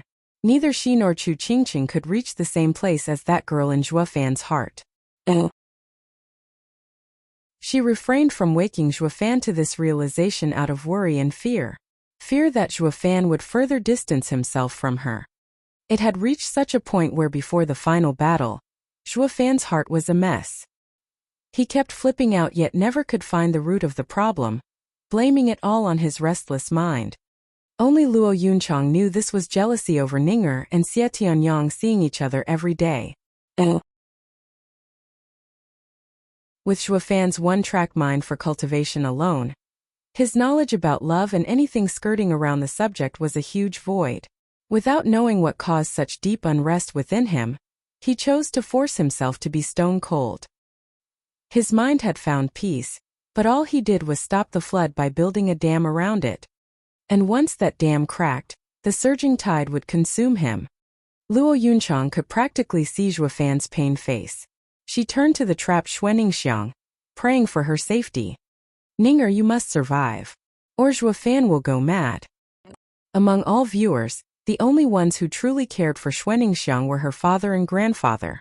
Seeing their daughter and grandchild in the hands of Yu Yushan robbed them of their breath. Their hearts were about to break. Why has the kind and cheerful Ninger met with such disaster? Zhuge Changfeng took everything in with a glint in his eye. Sir Lung, is this the fatal weakness you've been mentioning? Ha ha ha, Prime Minister. I have conducted a thorough observation and that girl is Zhuo Fan's biggest worry. He might not even realize it himself. Lung Wucheng smiled. Zhuge Changfeng raised an eyebrow. How did Sir Lung find out then if even he doesn't know? Ha ha ha, simple. A man will always reveal what he yearns for without even realizing it. When Zhuo Fan first came to Dragon Cloud City, he and our eldest young master clashed. That time he saved 2 women. One was the Luo clan's young miss, while the other was the Shui girl. That was all it took? Zhuge Changfeng smiled. Lung Wucheng shook his head. It wouldn't have been that simple, but his eyes naturally drifted to the Shui girl. It begged the question if he would ignore even the safety of his clan's young miss, and since he's only interested in the other girl, what place does she hold in his heart? Also, on the fighting stage, when Zhuo Fan was taken by his awe-inspiring first victory, who was it that he went to first? Ha ha ha, when a man shows his heroic side, he wants to share it. Not with his drinking buddies but with the woman he loves. These are all subconscious actions, but also the ones that betrayed his heart the most. Zhuge Changfeng nodded in understanding. Sir Lung is truly perceptive. From just 2 encounters you have grasped the kid's weakness. I have to say that I'm impressed. You're far too kind, I don't deserve it. The Prime Minister's wisdom is matchless. I dare not compare. I have never been able to see through the Prime Minister's thoughts, not one bit. Lung Wucheng gave a half bow in respect. But the way he was looking at Zhuge Changfeng in the eye, it was more akin to a challenge. With a glint in Zhuge Changfeng's eyes, the old man laughed. Sir Lung is interested in me as well? Am I to assume I am your next target? How can that be? I'd never dare do that to you, Prime Minister. Lung Wucheng shook his head. Zhuge Changfeng gave a cold smile in return, not minding it. I don't mind playing a round or two once Sir Lung has dealt with that monkey. Shuddering, Lung Wucheng's eyes shined with battle spirit. Of Tianyu's 3 great minds, he had always been second to Zhuge Changfeng. He now had the chance to face the man, and although he was somewhat uncertain, the excitement prevailed. Every man with power would do anything to fight for the title of number 1 in the world, unwanted contriver included.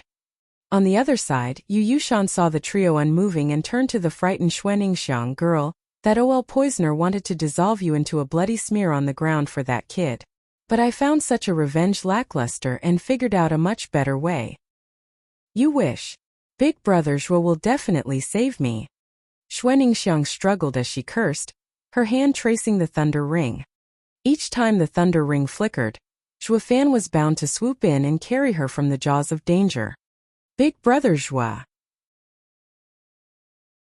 Her heart cried those 3 little words, absolutely convinced of her delusional fairy tale. Xietanyang gnashed his teeth, crawling forth to save his love. He didn't go far, once again taken by weakness. Only his bloodshot eyes never left Yu Yushan, wishing nothing more than to devour him. Shaking his head, Yu Yushan ignored his surroundings and enjoyed making the last squirm. Girl, your man won't come.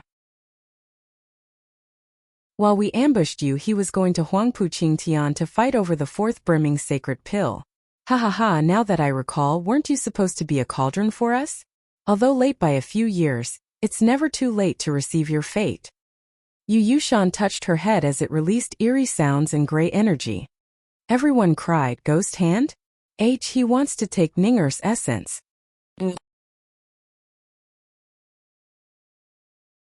Chapter 3 10 You're too late. Chapter 3:10 You're too late. Oh, elite coder. Ning'er. Xietianyang shouted himself hoarse. No matter how much he wanted and tried to save her, he just couldn't muster the strength to even get up. Essence was a soul's foundation, its core. Its role was to condense divine sense and anchor the soul. Once taken away, the soul would scatter while the flesh would keep on living merely as an empty shell. Chu Qingcheng jerked. Yu Yushan wasn't using her as a bargaining chip, but putting her to death. Her team acted at once. Far too late, however. Yu Yushan's gray energy rippled and he lifted the hand placed on Xuaningxiang's head, as if pulling something. Xuaningxiang's face grew ashen. Sheer terror painted on her face as she spoke faintly, Be Big Brother Zhuo. Save me. Then, the top of her head flashed in a blinding light and a pure mode of energy rose above. Xuaningxiang's eyes dulled, having lost the energy to stand.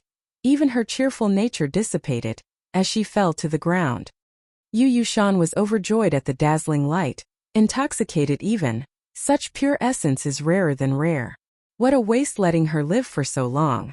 Fortunately, it has found its use in the end. Yu Yushan placed the essence in a censer, then sealed the lid before putting it away. Yu Yushan, release Ning'er's essence. Chu Qingqing's delicate voice came, just as her palm was poised to attack. Yu Yushan replied in kind. The 2 attacks met and were both forced back. Yu Yushan took the recoil to his advantage and flew away in laughter, ha ha ha. Without her essence her soul will last for a few more days. Enough for that punk to say his last goodbyes. Pass this along, would you? If he wants revenge, we'll be waiting at the Earth exit. Chu Qingcheng glared in hatred at the fleeting Yu Yushan. Just then, Long Xingyun and Xie Tianshang flew in front of him and cut off his retreat. Yu Yushan, don't think you can get away from me with murder. Xie Tianshang's sword flew. The bright and thick sword attack crossed the entire sky. Long Xingyun snickered, now that you're here, don't even think about leaving. Boom! The incredible sword and palm attack startled Yu Yushan. With 2 against 1, 6 dragons and 1 phoenix at that, he had no hope of escaping. In his desperation, he released his spirit animal to take the brunt as he escaped. Papa! The scorching eagle was struck as it was still making sense of its surroundings. The 2 profound heaven experts' attacks weren't that threatening, but the eagle still cried in pain. It turned its head dumbfounded. Where's Master? He had let him out, but there was no sight of him. Xie Tianshang and Long Xingyun were stunned. He is lower than vermin. To even use a 5th-level spiritual beast to cover his ass. He is scum. But we'd be far worse if we wouldn't accept this sacrifice. Xie Tianshang and Long Xingyun smiled coldly and attacked the spirit animal. The duo released their own beast to attack Yu Yushan's beast, and put it down for good. The scorching eagle was devastated. What the hell? Can someone please tell me what is going on? Why am I suddenly in a deadly situation? No one cared enough to enlighten the beast. The 2 beasts and their masters surrounded it. They beat it into submission and tears, turning it into spoils of war. The fleeting Yu Yushan sighed and cried. Sorry, partner. Everything is for the mission. Brother Yu, wait. A panicked cry reached him. Yu Yushan found Yen Bongyi next to him. Oh, El Poisoner, how did you escape? Yu Yushan was stunned. Smiling at his fortune, Yen Bongyi said, It's thanks to you distracting them. I slipped away after taking a pill. If I had known, I wouldn't have used my spirit animal. Oh, and why didn't you take out your own spirit animal to save me? Oh. Yen Bongyi smirked, sure. And what good would 3 men and 3 beasts do against 1 man and 2 beasts? It would only end up sacrifice like your own in the end. Faltering, Yu Yushan's face twitched. This is our mission, not mine alone. He had lost the most in this. Yen Bongyi was quite hurt as well, yet pleased as punch, ready for his reward. Yu Yushan's anger only rose. Back to Long Xingyun, the man and beast team clobbered the scorching eagle down to its last breath, then placed it in his ring. Only then they flew to provide help to Xie Tianyang and others. Chu Qingqing's girls helped Xuaningxiang up, but her dead eyes and fading life force left them in grief. Chu Qingqing's eyes teared and placed a hand on her head. Dong Xiaowan cried, Edifice Lord Chu, what are you doing? With Lady Ninger's essence taken, her mind is in chaos and her soul is about to scatter. The agony is no different from having one's marrow pierced by 1,000 needles. The pain is enough to harm the soul. It's better to release her from the torment. Chu Qingqing gnashed her teeth, her heart bleeding at the injustice. Dong Xiaowan was stunned. She looked away as tears streamed down. The Shui clan and Xie Tianyang weren't by Ninger's side, but the words cut them deep still. They hoped to save Ninger, even if it was a flimsy hope, but none wanted to put her through such torment. Only Lung Wuchang nodded, not a bad way to die. At least better than muddying the ground with blood. Yu Yushan showed quite the initiative in this mission. Huangpu Tianyuan smiled. Ninger, please don't blame me. Looking at Xuaningxiang's pale face, Chu Qingqing's palm was ready to strike. But then, Chu Qingqing looked stunned as Xuaningxiang's dainty hand stopped her. With barely any strength left in her, even with her eyes dull, she still held on to the last bit of energy, holding back the attack. A deflated and weak smile graced her lips. Edifice Lord Chu, please, give me more time. I want to see Big Brother Zhuo one last time. Chu Qingqing's words were stuck in her throat. She knew the pain of having one's soul scattered, but nonetheless, Ninger wished to wait for Zhuo Fan. As a woman, especially a woman who loved the same man she did, Chu Qingqing's heart was in such pain that she turned around. Xuaningxiang gave a faint smile. Thank you. Once Xuaningxiang and the Shui brothers recovered enough with the help of pills, they rushed to Xuaningxiang's side. The pale face and increasingly weakened figure filled them with sorrow. Xie Tianyang wanted to go get her essence back, but Xie Tianshang held him back. The other side had Huangpu Qingtian and neither of them were his match. Xie Tianshang may be a martial fanatic, but he knew his limits. Before they could do anything else, however, they had to wait for Zhuo Fan and discuss it. But even after 2 days, Zhuo Fan was nowhere in sight.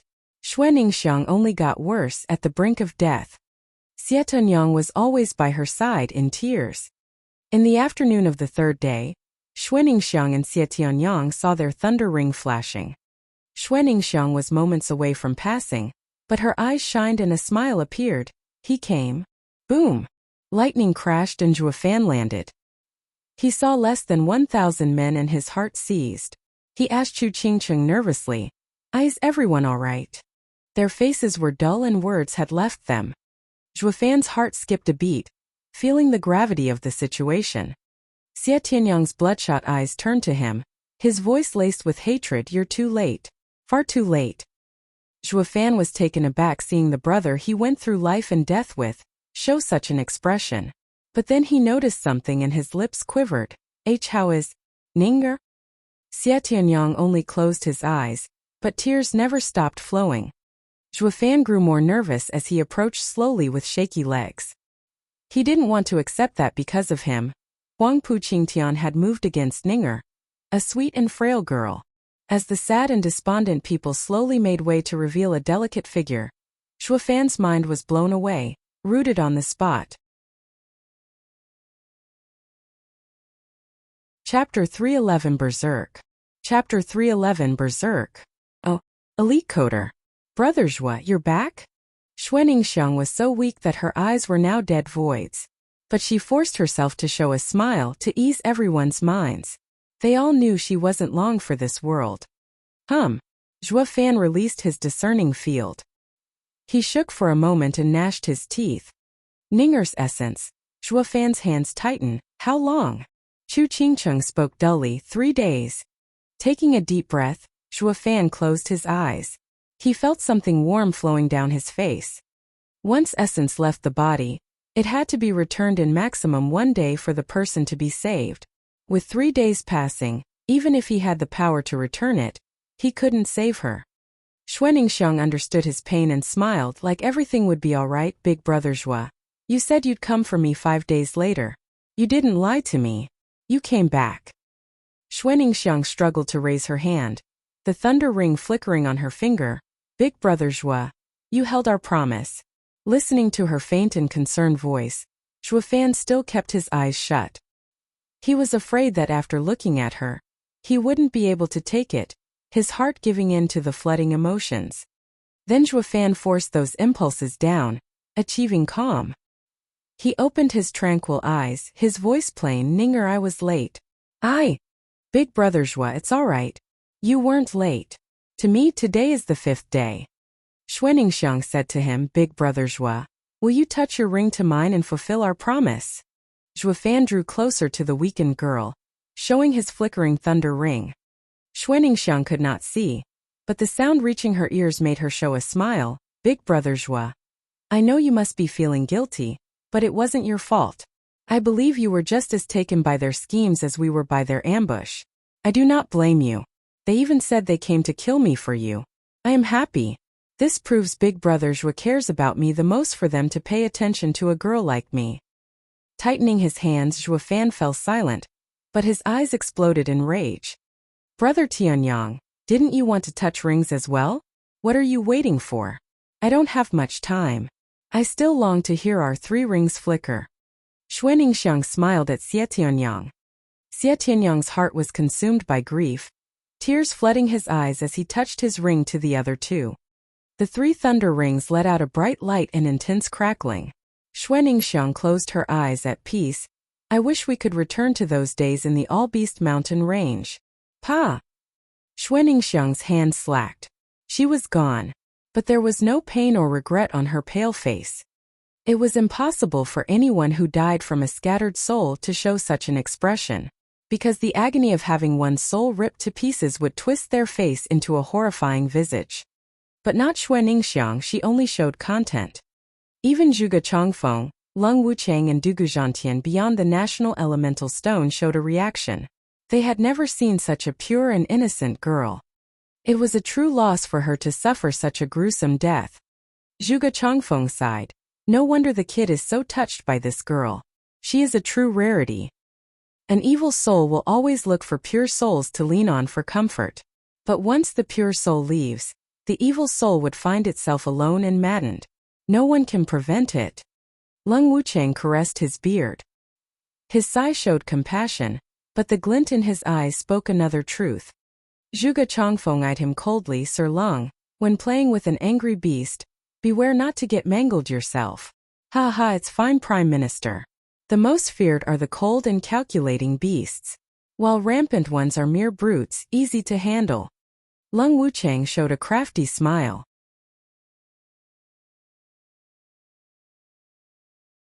The only one left was Chu Qingcheng.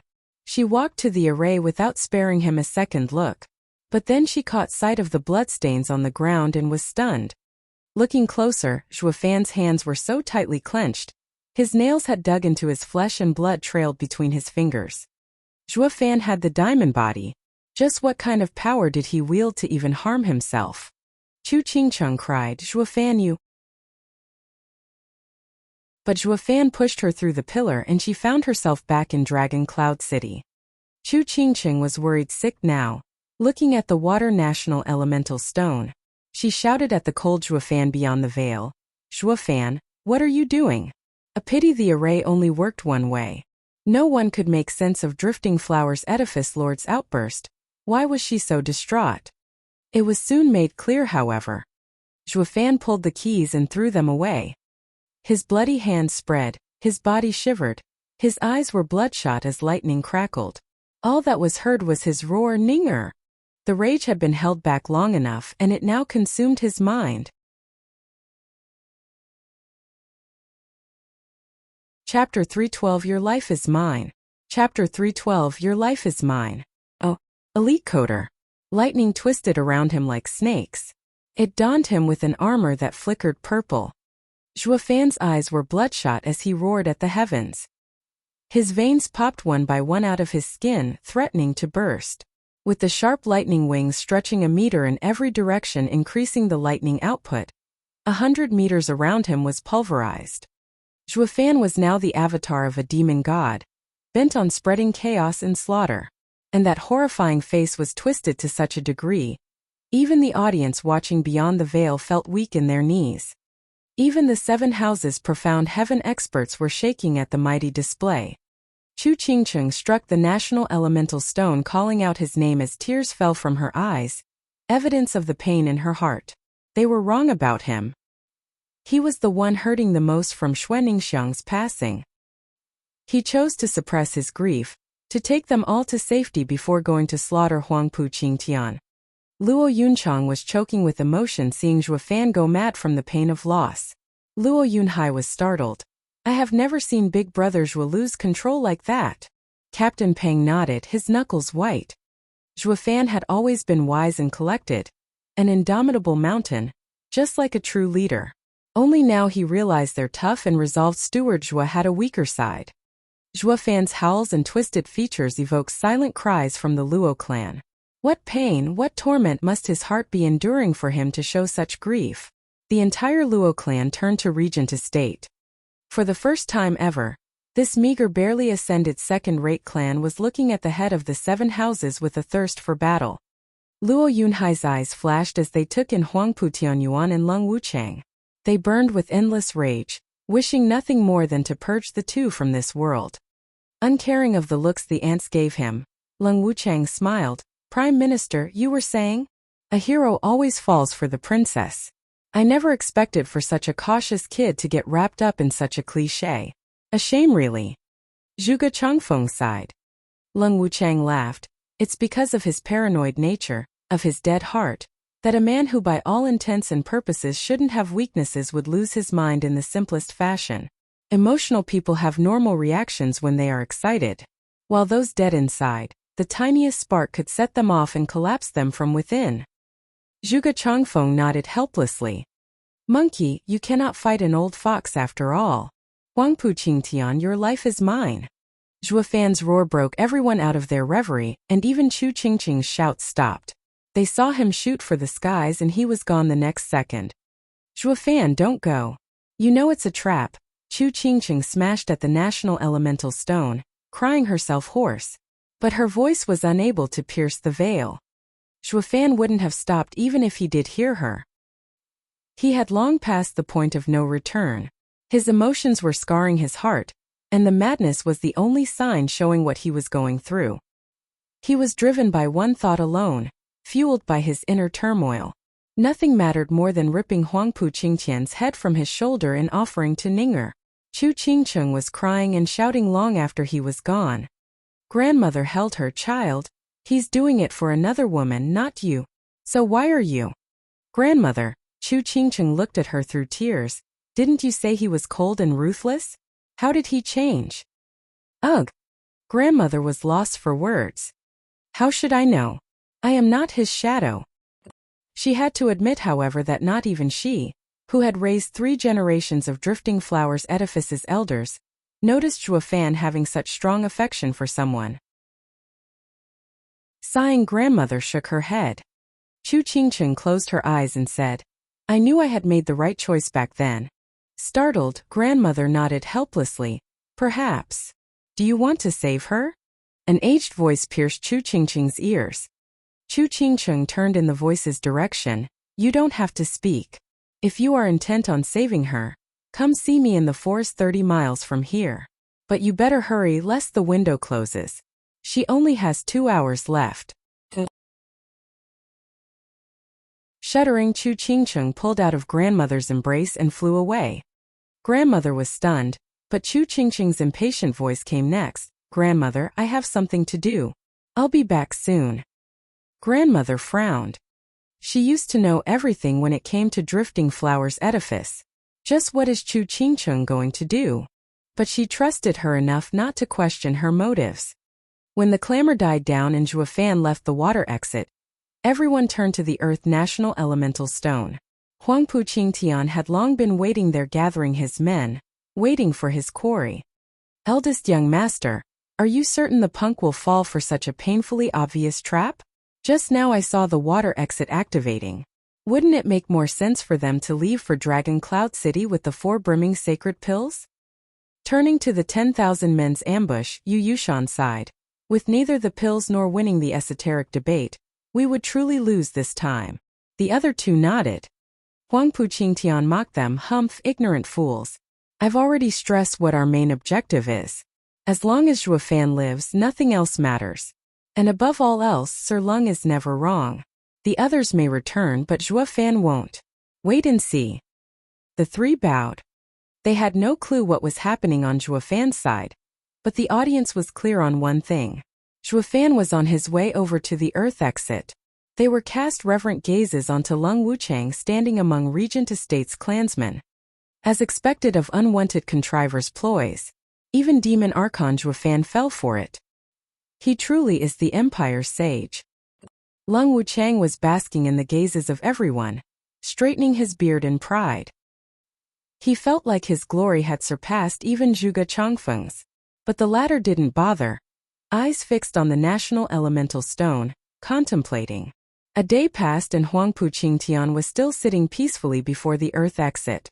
The sudden thunderclap scared off the birds in its path. The frantic and erratic power threatened to crush everything. Huangpu Qingtian opened his eyes and grinned, looking in the distance. Ha ha ha, finally. Yanbongyi Yu Yushan Lin Xianfeng, get ready. We can't let him escape. Understood. The 3 cupped their hands, vanishing among the trees. With the fall of lighting, it revealed a gruesome face. Zhuo Fan's eyes knew nothing but bloodlust at this point. Huangpu Qingtian was thrilled. His presence here proved that the plan had worked. Ha ha ha, Zhuo Fan. I used to think you had the same royal air as myself. How come you're riddled with emotion? How could you stoop so low? Now I see that I am the only one worthy to be king here. Huangpu Qingtian, your life is mine. Zhuo Fan roared, throwing himself at Huangpu Qingtian. Huangpu Qingtian sneered. Only kings are worthy of my attention. 3 shouts followed his words and a flood of people came from all directions, more than 10,000. There were even hundreds of profound heaven experts leading the charge, wielding 4th-grade spiritual weapons with the sole purpose of piercing that diamond body of his. Zhuo Fan roared, get lost, ants. His voice, powered by his intent, spread all around, only to meet another intent along the way. With a bang, the 2 intents cancelled each other. Huangpu Qingtian's eyes widened. He didn't take Zhuo Fan to be capable of outdoing him in the strength of soul, but he made sure to cover it up with mockery. Humph, you'll never get to use intent as long as I'm around. Squinting, Zhuo Fan was still unfazed. If the easy way failed, he'd just have to kill them the hard way. Zhuo Fan sped up and made contact with the 10,000 men's army. Tens of spiritual weapons fell upon Zhuo Fan, akin to being hit by a cannonball each time. Even Yu Yushan and his 2 allies looked startled at the onslaught. Not even a radiant stage expert could escape the blows of tens of profound heaven experts all coming at once. They'd be picked apart. Zhuo Fan has truly lost it to charge head-on. The audience beyond the veil was of the same opinion. They finally realized the horrifying difference between a calculative beast and a mad one. Zhuo Fan had now lost all reason, all inhibitions, but regardless of how strong he was, even he would fall against an army. Luo Yunchang and others were watching in worry. What happened next was beyond anything they had ever dreamed of. Even Regent Estate was floored. I thought I told you. Get out of my sight, you insects. Following his roar, The purple lighting enveloped his body, and under the stunned audience's watch, he moved like a tornado with his wings spread. Whoosh! The attack hacked through metal and flesh alike. Tens of profound heaven experts and their spiritual weapons were bisected before they could make contact. The lightning wings wrapped in purple lightning were the ultimate killing weapon.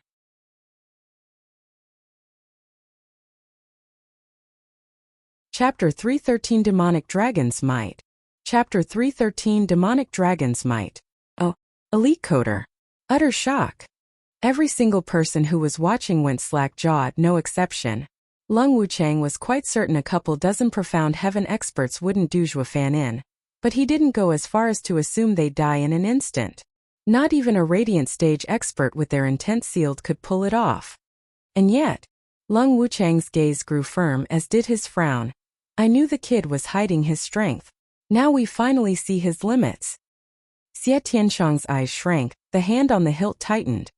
Till now he saw Zhuofan as a convenient target to challenge and better himself, only to find out that the guy was an even bigger objective than Huangpu Qingtian had ever been. Zhuofan's mad slaughter was that of a tyrant, trampling all that stood in his way.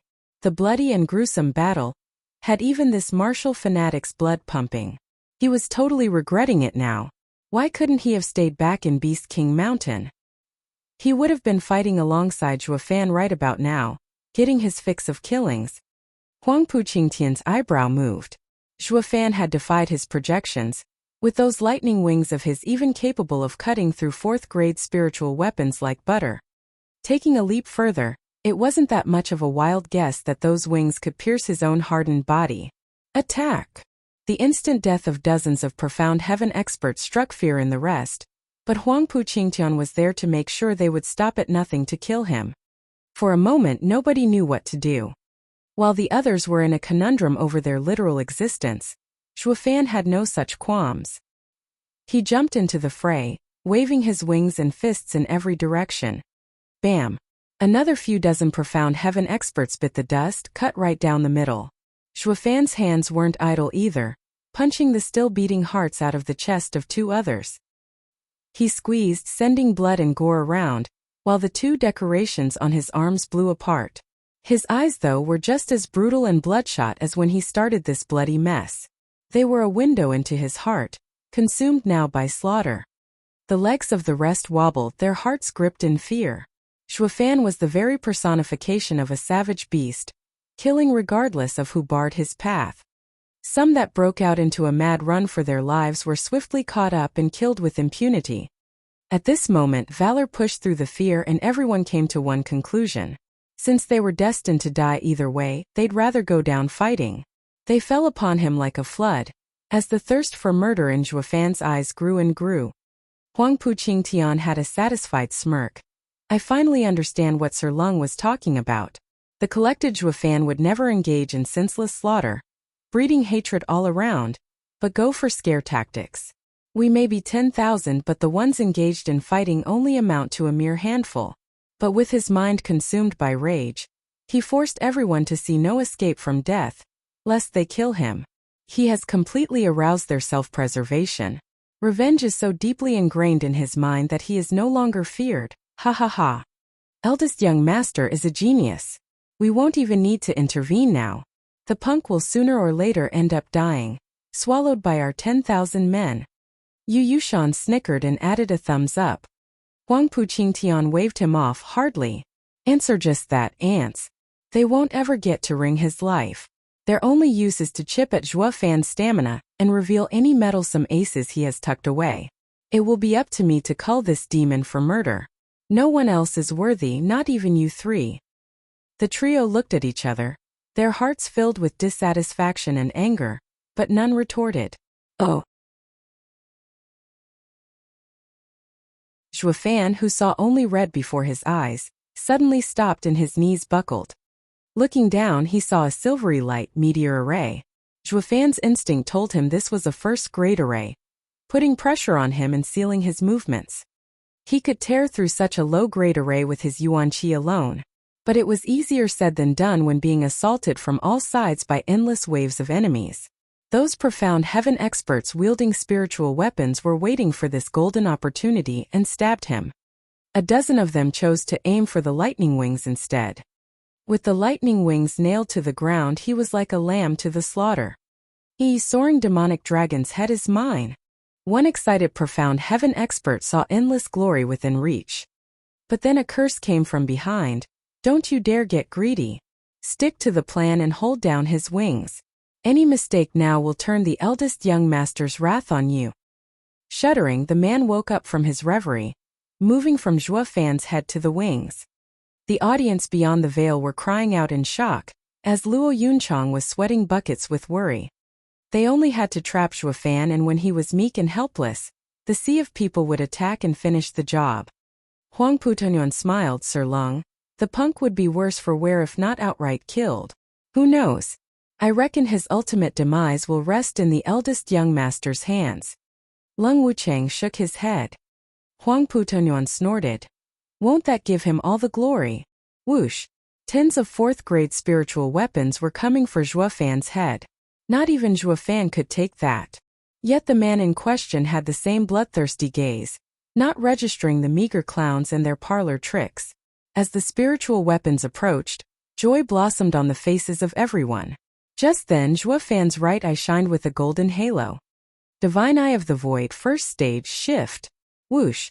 All spiritual weapons vanished without a trace, only to appear a mile away, somewhere in the forest. They all froze in shock.